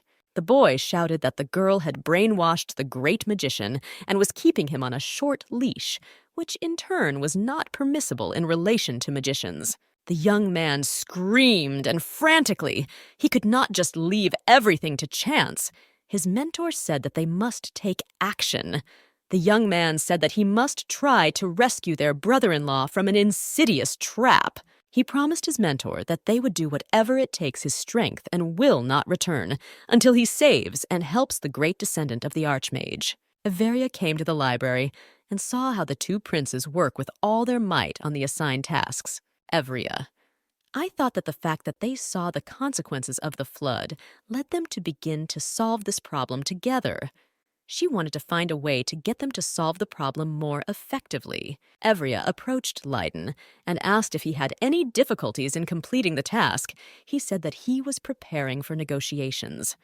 Because if the Baron is going to cut the budget, first of all, you need to think about the conditions of both sides in order to find a way out and the current situations. Evria approached Cassian and said that she likes that he cares about the waterfront design, but would like to know what he thinks about the budget. The young girl had long wanted to ask him a question about the budget, and since he didn't take it into account from the very beginning, this very puzzled the young girl. Leiden: the very first thing I did was go to the Baron to find out what resources were available on the estate, and in turn, the Crown Prince looked as if he had no intention of finding out such information.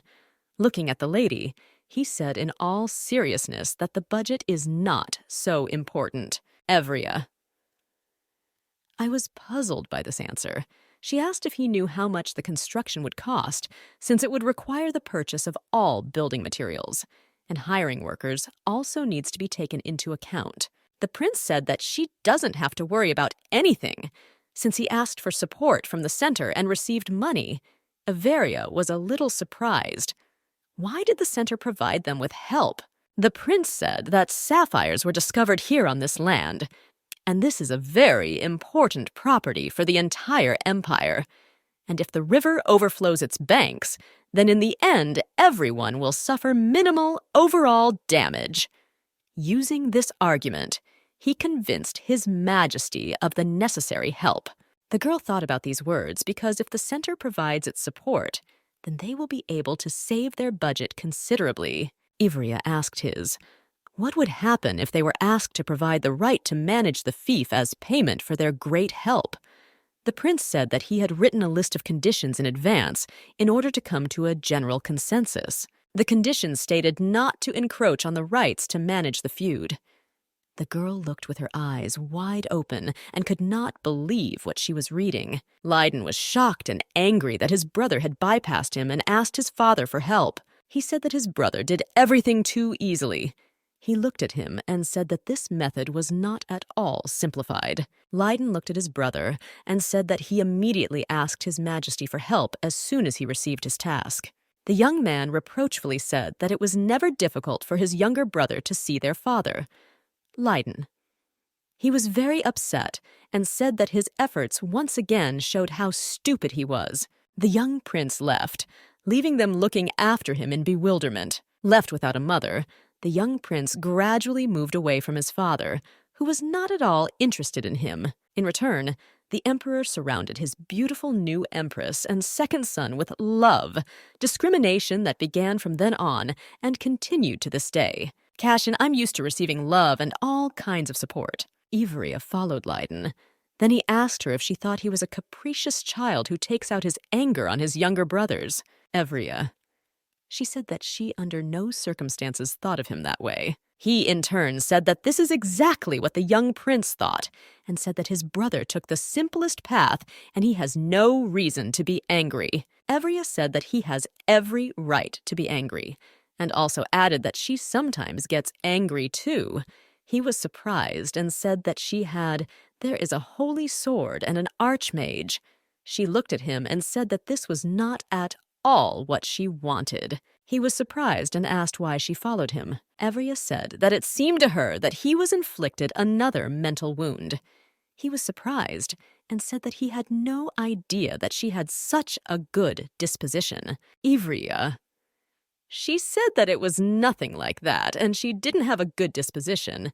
He looked at her with a smile and said, "Didn't she really come to console him?" She said that in the eyes of others, they looked like close friends, so she followed him.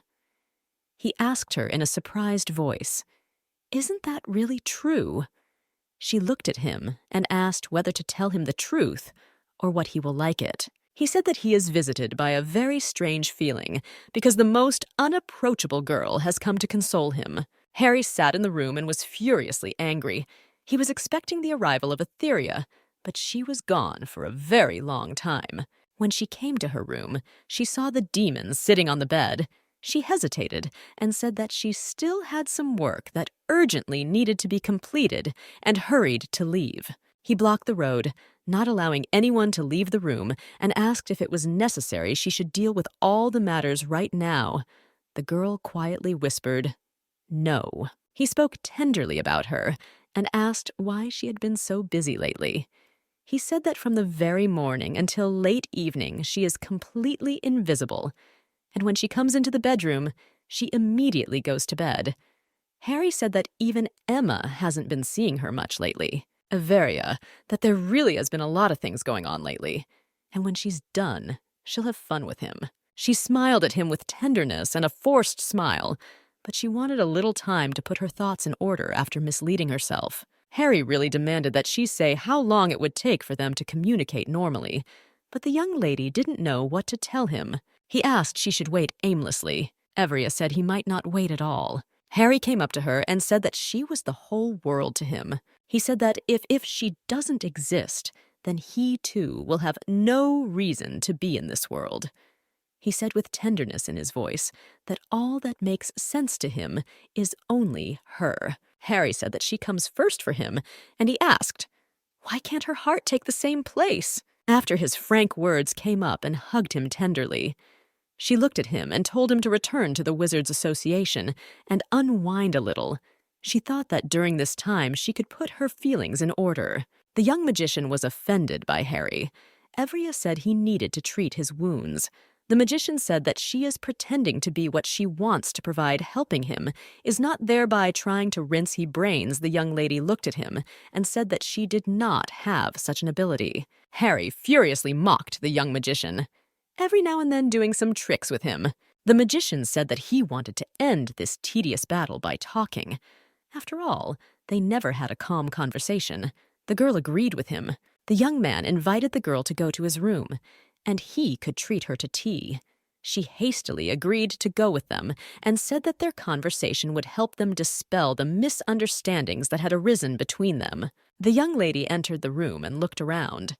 She said that she had the feeling that a real magician's office had appeared in the castle. Young Max said that thanks to her he could live in the castle with all the amenities, and thanked her for such a welcome. The young lady looked at all the objects and frantically asked what they were for. He hurriedly told what was what. She was amazed and said that he was magnificent because he had done a lot of things. He said that although his magical power is not very great, he has the talent of creating magical artifacts. Evria asked if she could learn how to make such artifacts. He said that even in her case, with such a small amount of magic, everything is possible. He said that a small test could be done. The magician gave him paper and a pen and said that the sketch should be engraved on a magical artifact, and it should be drawn without a single error. Since the slightest deviation in the magical function will change, he told her to try to move her magical power into a pen and draw. The young lady knew that she had no predisposition to art, but she still decided to try. Mac looked at the finished result and said that she did a pretty good job. Evria was surprised. The magician said that it was drawn a little clumsily, but overall she has abilities. The girl thought that perhaps this was a talent that the real owner of this body possessed. There is a high probability that this assumption is correct, since the hand moved against it turns out that in the original work, the girl will live until the end of her days. She did not know about talent and continued to envy the abilities of others. Evria asked what she needs to do is to learn how to write stamps. Mag looked at her and said that first she needs to get a teacher, Iveria. She said that she had never met a person who taught how to create magic seals. The magician said that this is quite natural because all the teachers are members of the association. Evria thought that she had talent or a simple ability to draw. The young magician did not want to focus attention on this issue and decided to offer. She still had some tea and asked her to wait a little. Evria thought that recently he had really wanted to give her tea. He came to her and she said that she would be happy to drink tea with him. Mage poured tea for the girl and she brought it him to her lips, and she wanted to quickly drink tea with him and sort out all the issues. He looked at her impatiently and at how she was about to turn the cup over to take a sip of tea. The girl drank a little tea as her friend felt uneasy, and she bowed to the side. Harry was on the roof of the building watching the sky. Emma came out and gave him the signal. Harry went down to her, and they went together to a secluded place. He was glad to see them, with a frantic desire to get started as soon as possible. He asked her if it was time for a lesson. Emma said that today she would open a new world for him, adding that the warehouse in the spare wing was empty and they could go there. While they were walking to their destination, the demon thought to himself that he really likes the girl's ability to find empty places. The young lady said that today he had a really huge topic to study. She looked at him and with a smile told him not to run away when he saw this material. They quietly walked into the empty room while no one was around. He said that he wanted to start as soon as possible. The girl obediently agreed.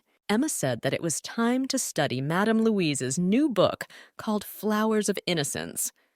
Emma said that this was quite a scandalous work that shocked the entire capital. Harry looked at it and said that the title was a little weak for the author. Emma said that the master always surprises with his original style of presentation, so a surprise awaits them. She said that this work is so stunning that it was called the Rebel Book, and she managed to find this copy with great difficulty. Emma hurried him and said that she wanted to quickly start reading the most interesting rebellious book.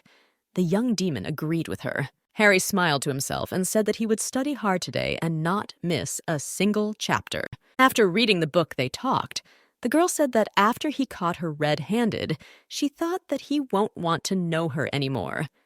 But she could not even imagine that in his person, she would find a like-minded person who would share the same love for novels. The young man thought that it was very surprising that there was no such book in the demon world. Harry really wanted to please the young girl, but unfortunately he went crazy because he did not know a specific way to do this. And so, I decided to talk to the maid. Emma asked her new friend if he knew why their mistress seemed so depressed lately. He was scared her question and said that he didn't do anything. She stared at him with misunderstanding and said that she didn't ask if he did anything. Emma said that her mistress is very upset, and thus she gets upset along with her, and everything falls out of her hands. Harry said that they understand very well how Emma feels. He said that all the lady had to do was frown her forehead slightly, and it seems to him as if the heavens had fallen to earth. New friends. We chatted a little more and went our separate ways. Emma said that she would look forward to the next meeting. Harry stood there and thought that he had a good time today. So after meeting with Emma, he can calmly go to Iberia's room. A young magician approached the demon and said that he was very poor and still wandering in the dark. He said he could help him to get rid of the obsession. Harry looked at the young magician with contempt. He said him that his home is here and he won't go anywhere. The young mage said that then the archmage could calm down since he decided not to try to persuade him anymore. The magician said that he had decided to take everything. And what if a man cannot go of his own free will due to brainwashing, then he will destroy the original cause. The young man said that he did not really want to kill the young lady, so if he follows him, he will give the woman an antidote. The young man stood and thought that his desperate method works, and thought that when the man comes to his senses, he also thank him for what you did. Harry was furiously furious. He said that he could easily kill a person because it's very simple. Iveria. She sat and did not understand where the noise in her head came from. She felt very depressed because of the frantic noise, but fortunately the noise suddenly disappeared, and it became unexpectedly quiet. She did not understand what had happened or where she was. Looking around, she saw a beautiful girl told her that they had met again. The young, beautiful lady asked the girl how she had been living all this time. Evria froze and with difficulty asked the yellow-haired girl who she was and said that she did not remember that they had crossed paths somewhere. The young girl said that there are unbreakable rules after the meeting, always followed by removal. So naturally, she does not remember their previous meetings. The girl said that they first met during the plane crash. She said that then, unfortunately, a lot of people died. The girl froze and looked at her with big, rounded eyes, and the yellow-haired girl said that they could only meet when the girls were in danger of death. Evria, I hesitated and didn't understand how she could be in danger of death. She was angry with the wizard and cursed him. I threw away all my feelings. She realized that it was much more important that the woman with yellow hair said that they had already met before she became the heroine of the book. The yellow-haired girl approached Everia and told her not to worry as she would soon return back to her demon. Everia froze in surprise. She asked the woman if she recognized Harry. She said that he is a very famous and special demon. The woman said that she was not a person, but a sun goddess, and also said that the girl owned her heart. The ring received during the Errol Festival was also given to her in a past life. Everia asked her why she did this to her. The goddess said that the girl was a suitable person who was given the ability to return her heart to its rightful place. She said that a long time ago, a man visited and begged to borrow, he won't belong her heart. Having played pranks on her, she fulfilled her request, but unfortunately she did not return and ran away far, far away, losing her heart and strength. The goddess could only follow her trail, so she found another way. The goddess said that she called her representative into this world who would find her heart. The goddess told Avery that this was not a world at all. There was another real world inside the book. Evria recalled that ill-fated moment when she was getting ready for a business trip. Then she took the book with her and furiously studied her. Evria asked where she got her ring, because she had never bought it or received a gift. The goddess said that she had given her peace in advance so that she would not be too shocked, and subsequently put the information in the form of a novel for easy reading. They just started chatting when suddenly the goddess said that their time had come to an end. She said that when the girl returns back to the world, she will completely forget about their conversation since the restrictions imposed by the goddess are still in effect. Everia was shocked and asked how she was going to get her heart back. The goddess told the girl that she doesn't have to worry and can just calmly follow her chosen path. Everia woke up in the room on the bed. Next to her, she saw her beloved demon, who gently held her hand and asked if everything was okay with her. Everia said that she drank tea with a very wonderful aroma. Harry looked at her and said that little Mac added poison to it. Harry said that he managed to get the antidote, albeit with a slight delay, since the young magician realized his irreparable mistake. Evria. She looked at the body that was lying in the corner and asked if the magician was dead. The man said that he was not, because she herself said that he should not kill people. He would just help a little to understand what he had done wrong. Evria told the man to first call the doctor and ask her what was hurting her. She said he shouldn't worry, she's fine. The doctor came and examined the young magician. The girl asked how long it would take for a full recovery. The doctor said that he will at least have to stay in bed for 1 month. I realized that if he doesn't get in touch for a whole month, the Association of Wizards will suspect something is wrong. She asked the doctor if the young boy could talk. The doctor said that most likely he would come to his senses in a week. The man asked the girl what happened to the young boy. He wanted to know what animal attacked him. The girl asked him to keep what happened to the wizards a secret. He said that he would remain silent and would not tell anyone anything. Harry asked Averia why she decided to cure the young wizard because he was going to deal with her. Averia said that she couldn't let the other party look like a victim, so she couldn't let him die. But the man said that the blame lay entirely with him so that she need not worry. Averia, she said that she didn't want to give another reason for nagging, and she needs to avoid annoying people. Harry followed Averia everywhere. She screamed for him to stop following her. Averia knew that he was now behaving the same way as after the kidnapping incident and would again work in overprotective mode, and she'll just have to come to terms with it. Averia saw that the young magician Gerald had woken up. She set him so that he would calm down and the heir to the Archmage would not go into the room, unless, of course, he behaves inappropriately. But he was very scared. Averia, I asked him if he understood after everything that happened that there was no brainwashing. She asked him to pick up his things and go to the Wizards Association. He said that he would quickly pack everything and leave the castle immediately. He also promised that he would explain everything to the Wizards Association. Averia said that he doesn't have to torture himself like that, and he can stay in the castle until he fully recovers. The little youth was furiously Napugo-en with such a proposal. He will return back and finish his treatment in the tower. He wanted to get up and leave, but fell to the floor. The young girl thought that she had another headache again. He said her whole story. She asked him what would happen to him if he breaks this promise. Through the pain, he said that he could lose all his strength. Averia knew that if it had been some trivial issue, she would have offered to ignore everything and leave. She asked him why he even took such a serious step. He cried for the wrong reasons and said that he was just going to save his poor comrade. Averia. I looked at him and thought that his intentions were not so bad, but later it resulted in a big disaster for everyone. The young line looked at him and said that for now they would not find a solution to the problem that had arisen. He must stay in the castle. Averia said that if you search, you can find some kind of loophole in this matter, and perhaps the Association of Wizards will also be able to provide assistance in this matter. With tears in his eyes, the young magician said that the Association of Wizards does not abandon their family members in trouble, so that they will definitely help.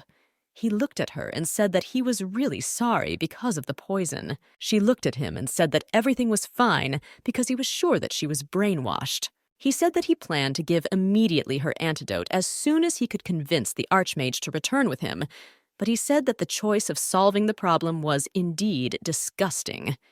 And he asked her for forgiveness. Harry was angry and shouted that he was against the young magician remaining in the castle.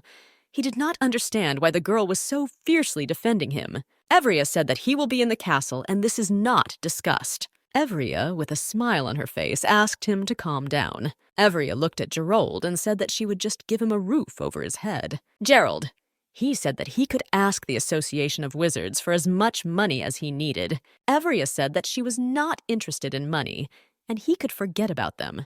She said that she would like to master the method of producing magical artifacts. The young mage said that this is simply impossible, since the production of magical artifacts is completely monopolized by the Association of Wizards, and since this is their valuable asset, this secret is strictly forbidden to be disclosed. She looked at him. If you asked, will everything be okay with him if someone finds out that he poisoned her?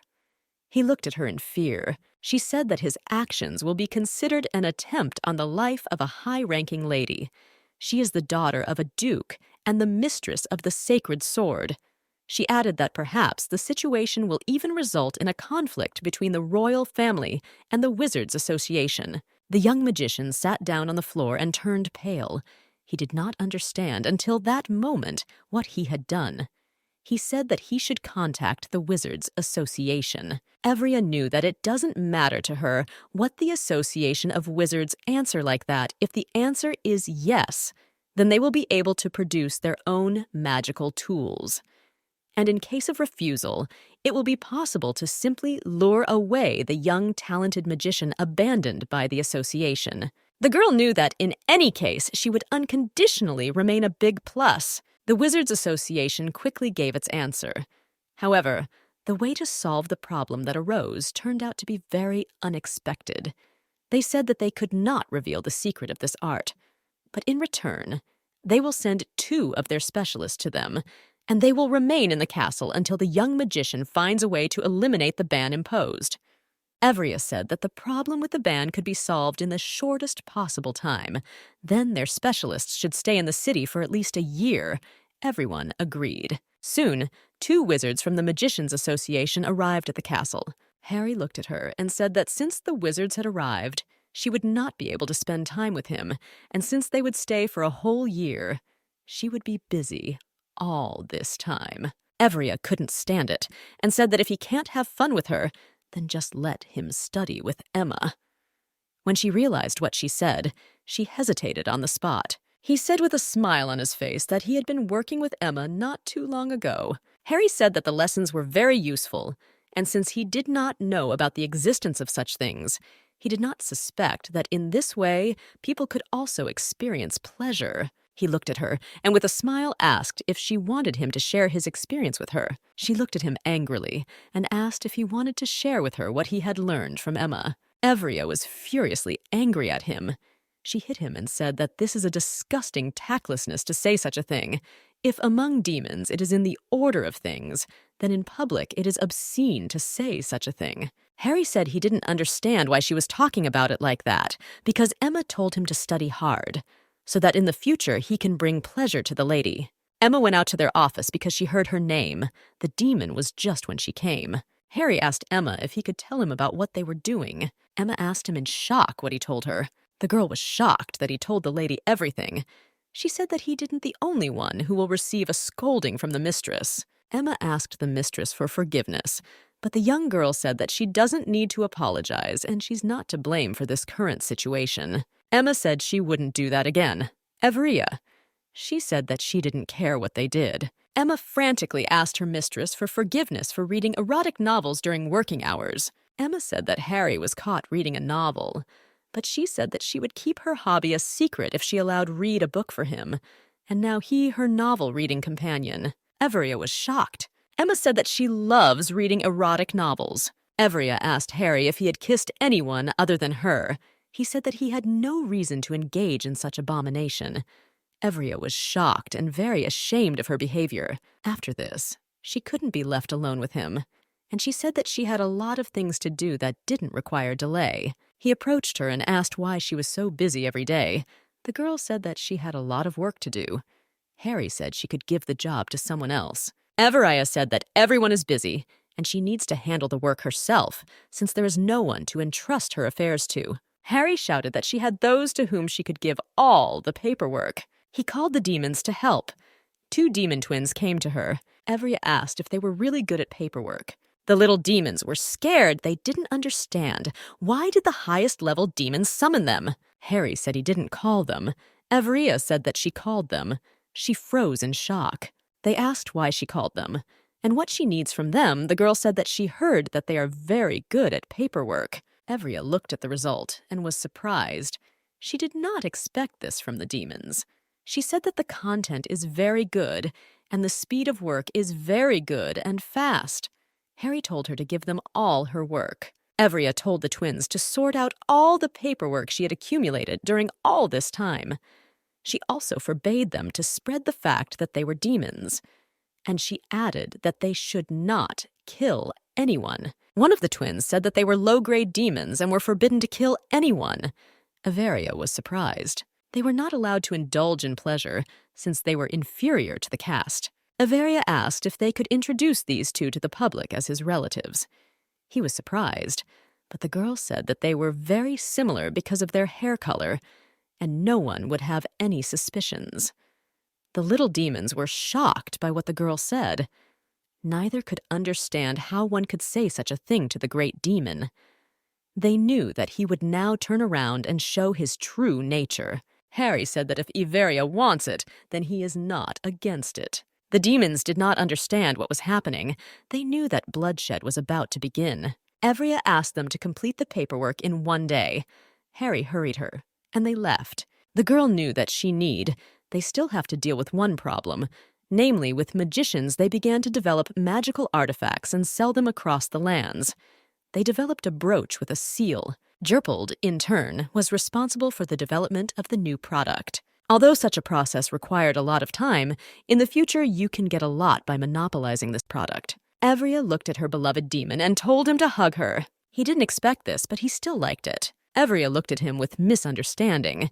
She was very surprised by his reaction to her proposal. A little earlier, Harry threw a tantrum. He said she should spend time with him. Everia said that she could not do anything. She had several tasks left that needed to be solved. Evria said that this is the last thing she will do today. Harry offered to help her so that she could finish quickly.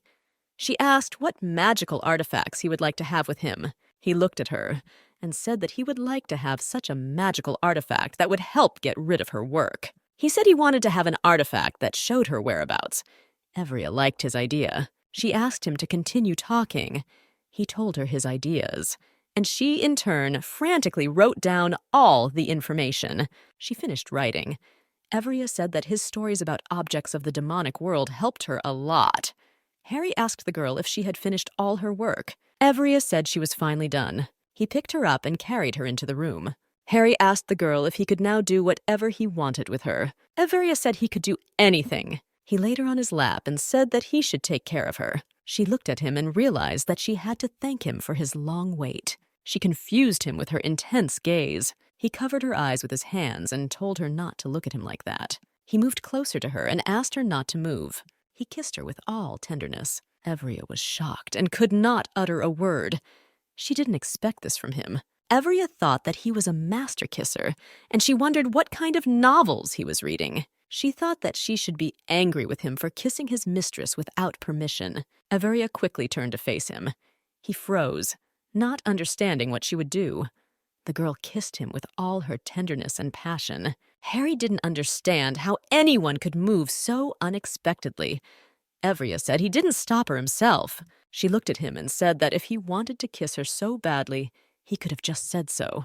Harry said that the kiss happened spontaneously. Initially, he wanted to lull her to sleep. Evria was surprised. Harry said that lately he hasn't been able to sleep with her while in human form. Evria said they could sleep together during the day. He was surprised.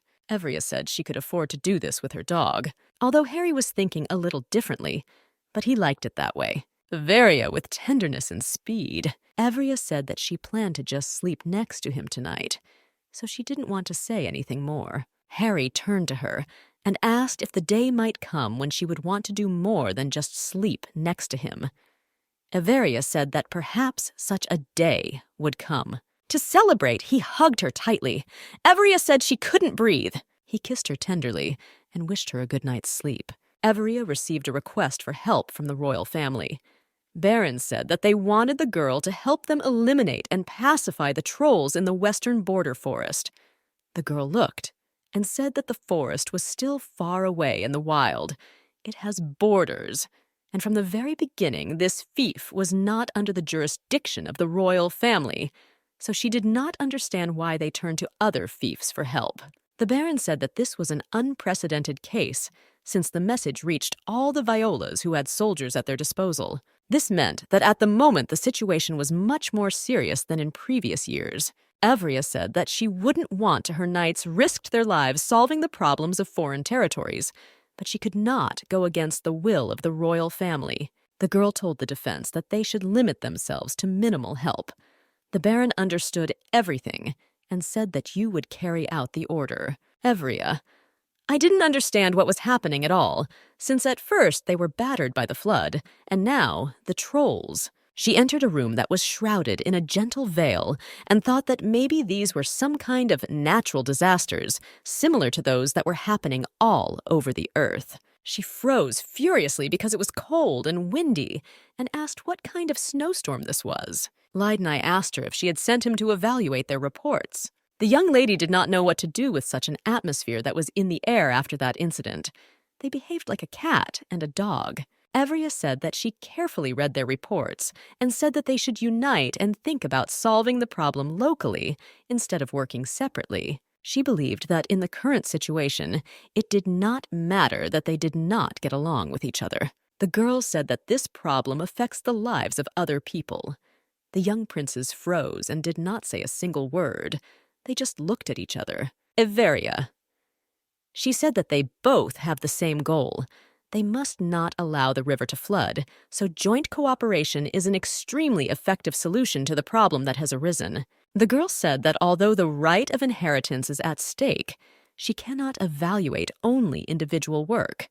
She wanted to evaluate their group task, but if the inhabitants of the feud, on the contrary, suffer because of the rivalry between them, then they can bear full responsibility for this. Leiden remained silent in response to her long speech. Cassian, in turn, he said that he would think about this proposal and decided to hastily leave. He walked away and left them alone. Everia said that the young prince was so angry because he thought that she was trying to force them to get closer and using joint work as this. Leiden looked at her and asked, with surprise in his voice, if she was definitely not going to reconcile them. Everia said that Leiden wanted to apologize to him because he holds all the anger on his brother. Leiden said their wills do not play a role in their relationship. Leiden said he heard from Luke. Mages have nothing to do with the weather. Everia asked if they could secretly do such a thing. Luke said such large-scale experiments are difficult to hide. Everia thought that these experts were all connected to the Wizard Association, and she couldn't understand that she could be wrong about this. The tower was used as an observatory, and the only people who went inside were fortune-tellers and meteorologists who read the stars. But lately, wizards have been visiting the tower more and more often. Everia thought maybe she should personally visit the tower and carefully examine everything. Leiden said that whoever is trying to sow enmity between the company that once supplied them with firewood and a realm sought to carefully hide his true identity. Everia was shocked and did not understand who benefited from their enmity. She realized that he knew who was trying to hide from sight. But I realized that Leiden could not speak openly, since the person was of high-ranking blood. Everia did not know whether the king or the queen was involved in this. Leiden looked at her and said that she was very smart. Everia said that he gave too obvious a clue. Leiden said the queen gave the order. Everia didn't understand why she was doing this to her. She didn't do anything to her, and especially since the girl was never at enmity with her. Everia thought that she might be hostile towards her because the girl broke off her engagement and disrupted her plans to unite with her family. Leiden said the queen was haunted by their relationship. Everia froze and did not understand what he was even talking about. The girl knew that they had nothing in common except friendship and work. Leiden said the queen thought they could announce their engagement to everyone at any time. Everia couldn't believe his words, but she said that there was nothing special if she married her ex-fiancé's older brother. He laughed furiously, and he said that this is the main problem. Everia said that the queen had miscalculated. She said they have a pretty good relationship. Leiden supported her opinion, saying that he believed the same. Everia told the Baron that she must go to the Tower of Roussel. He looked at her with wide eyes and asked why she needed to go there. Everia said that she had heard rumors that wizards had become frequent guests there recently, and in her opinion it looked very suspicious. The Baron said it was too dangerous to go there in person. Everia was surprised by the fact that the Baron was worried about her safety. She said she was deeply touched. The Baron said that if something happens to her, then there will be no one else to cope with the pile of work. Everia took only 10 people with her, from the knight's own cavalry, and my beloved demon. Everia did not want to take Sir Lionel. Baron said that he had first place in all categories because he has 100% skill. Everia was shocked, but she still agreed with the list of applicants, and she said that as soon as they lead the detachment, she will set off. Emma came and said that the ordered gifts were ready. The Baron was surprised. He asked if the lady was going to give gifts to the knights who were going on a campaign. He looked carefully and said that at first glance it was a sword pendant. Emma said that the pendants have a spell that allows them to keep the sword clean and tidy. The Baron looked and said that only their mistress could make a practical thing out of the pendant. Emma was shocked by the idea, as she really liked the idea. On the day of departure on the hike, the girl gave them gifts, and they were not overjoyed.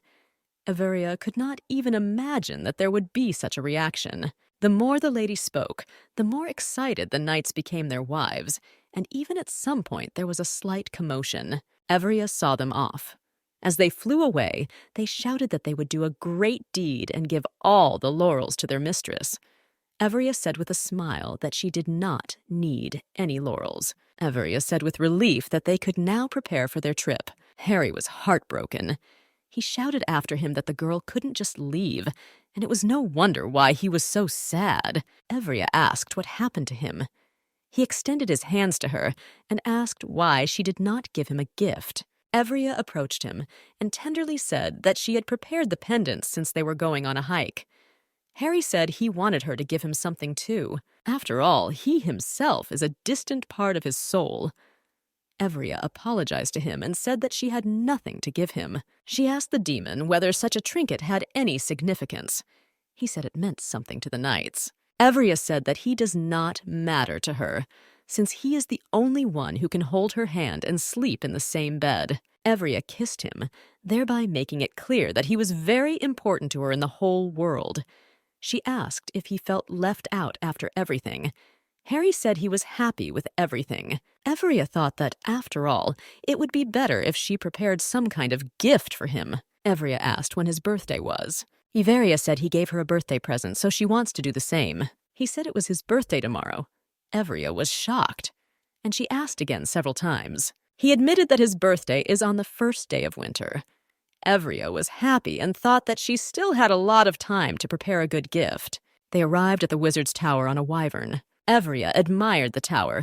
She was truly beautiful and very tall. Everyone was shocked that they arrived on such a monster. But Everia calmed them down and said that they had nothing to fear at all. She fed her friend. Everia told her pet to fly close for a bit, and she would call her too. The wizards looked at them, and after some reflection they realized who was in front of them.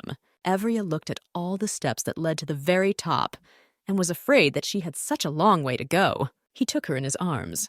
Everia was frightened and asked to be warned about such actions in the future. Harry just smiled and said that she needed to fight hard. They will be able to rise in an instant. Having risen, Everia recalled that on the way, she did not see a single wizard. She thought they might leave since they heard she had arrived at the tower. Everia asked Harry that there was only one crystal at the top. Jupiter said that this is the heart of the sun. The sun god, who created the world, maintained the balance of the continent, broke his heart into 5 parts, and placing them throughout the continent, one of such places became the tower. Everia came closer and asked what the minimum distance was to be near such a powerful stone. They came close and didn't understand. Why does powerful stone protection not work? Harry pushed the stone, breaking at his.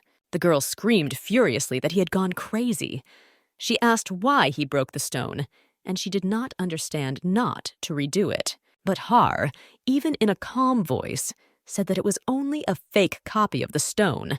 The demon said that a real stone would not just break. Everia couldn't believe it and wondered where the real stone was. She knew that someone had stolen the stone on purpose. Everia realized that all their troubles recently were not just a coincidence. She knew that everything was connected, and I was afraid that things could only get worse. Everia told Harry that they urgently needed to go to the Wizards Association. The girl knew that the association did not have a single person they could trust. Therefore, they needed them to go out into the open. They landed, and the wyvern slammed its tail furiously onto the ground. Harry said that's what he usually does. And he said that she seemed to say herself that one should avoid conflict situations and not look for adventures. Ephire said that they were here precisely to force a fight, because it was because of the wizards that many people suffered. And besides, this was not the only offense of the association. Harry looked at her and said with a smile that he liked it when she appeared before him in such a wild way. The wizards ran up and saw who was in front of them. They introduced themselves in all their glory. The head of the association, the wizard, said that the owner of the Holy Ball decided to boldly and energetically knock on their doors.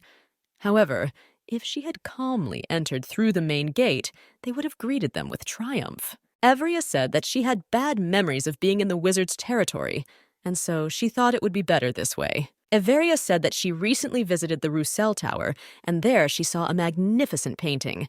She also added that their wizards often visit that place. The chief wizard asked his colleagues to leave them alone with her lady. He looked at her and said that since she came to them, she realized that the stone was a fake. Evria was shocked that he so quickly accepted the fact that the stone was not real.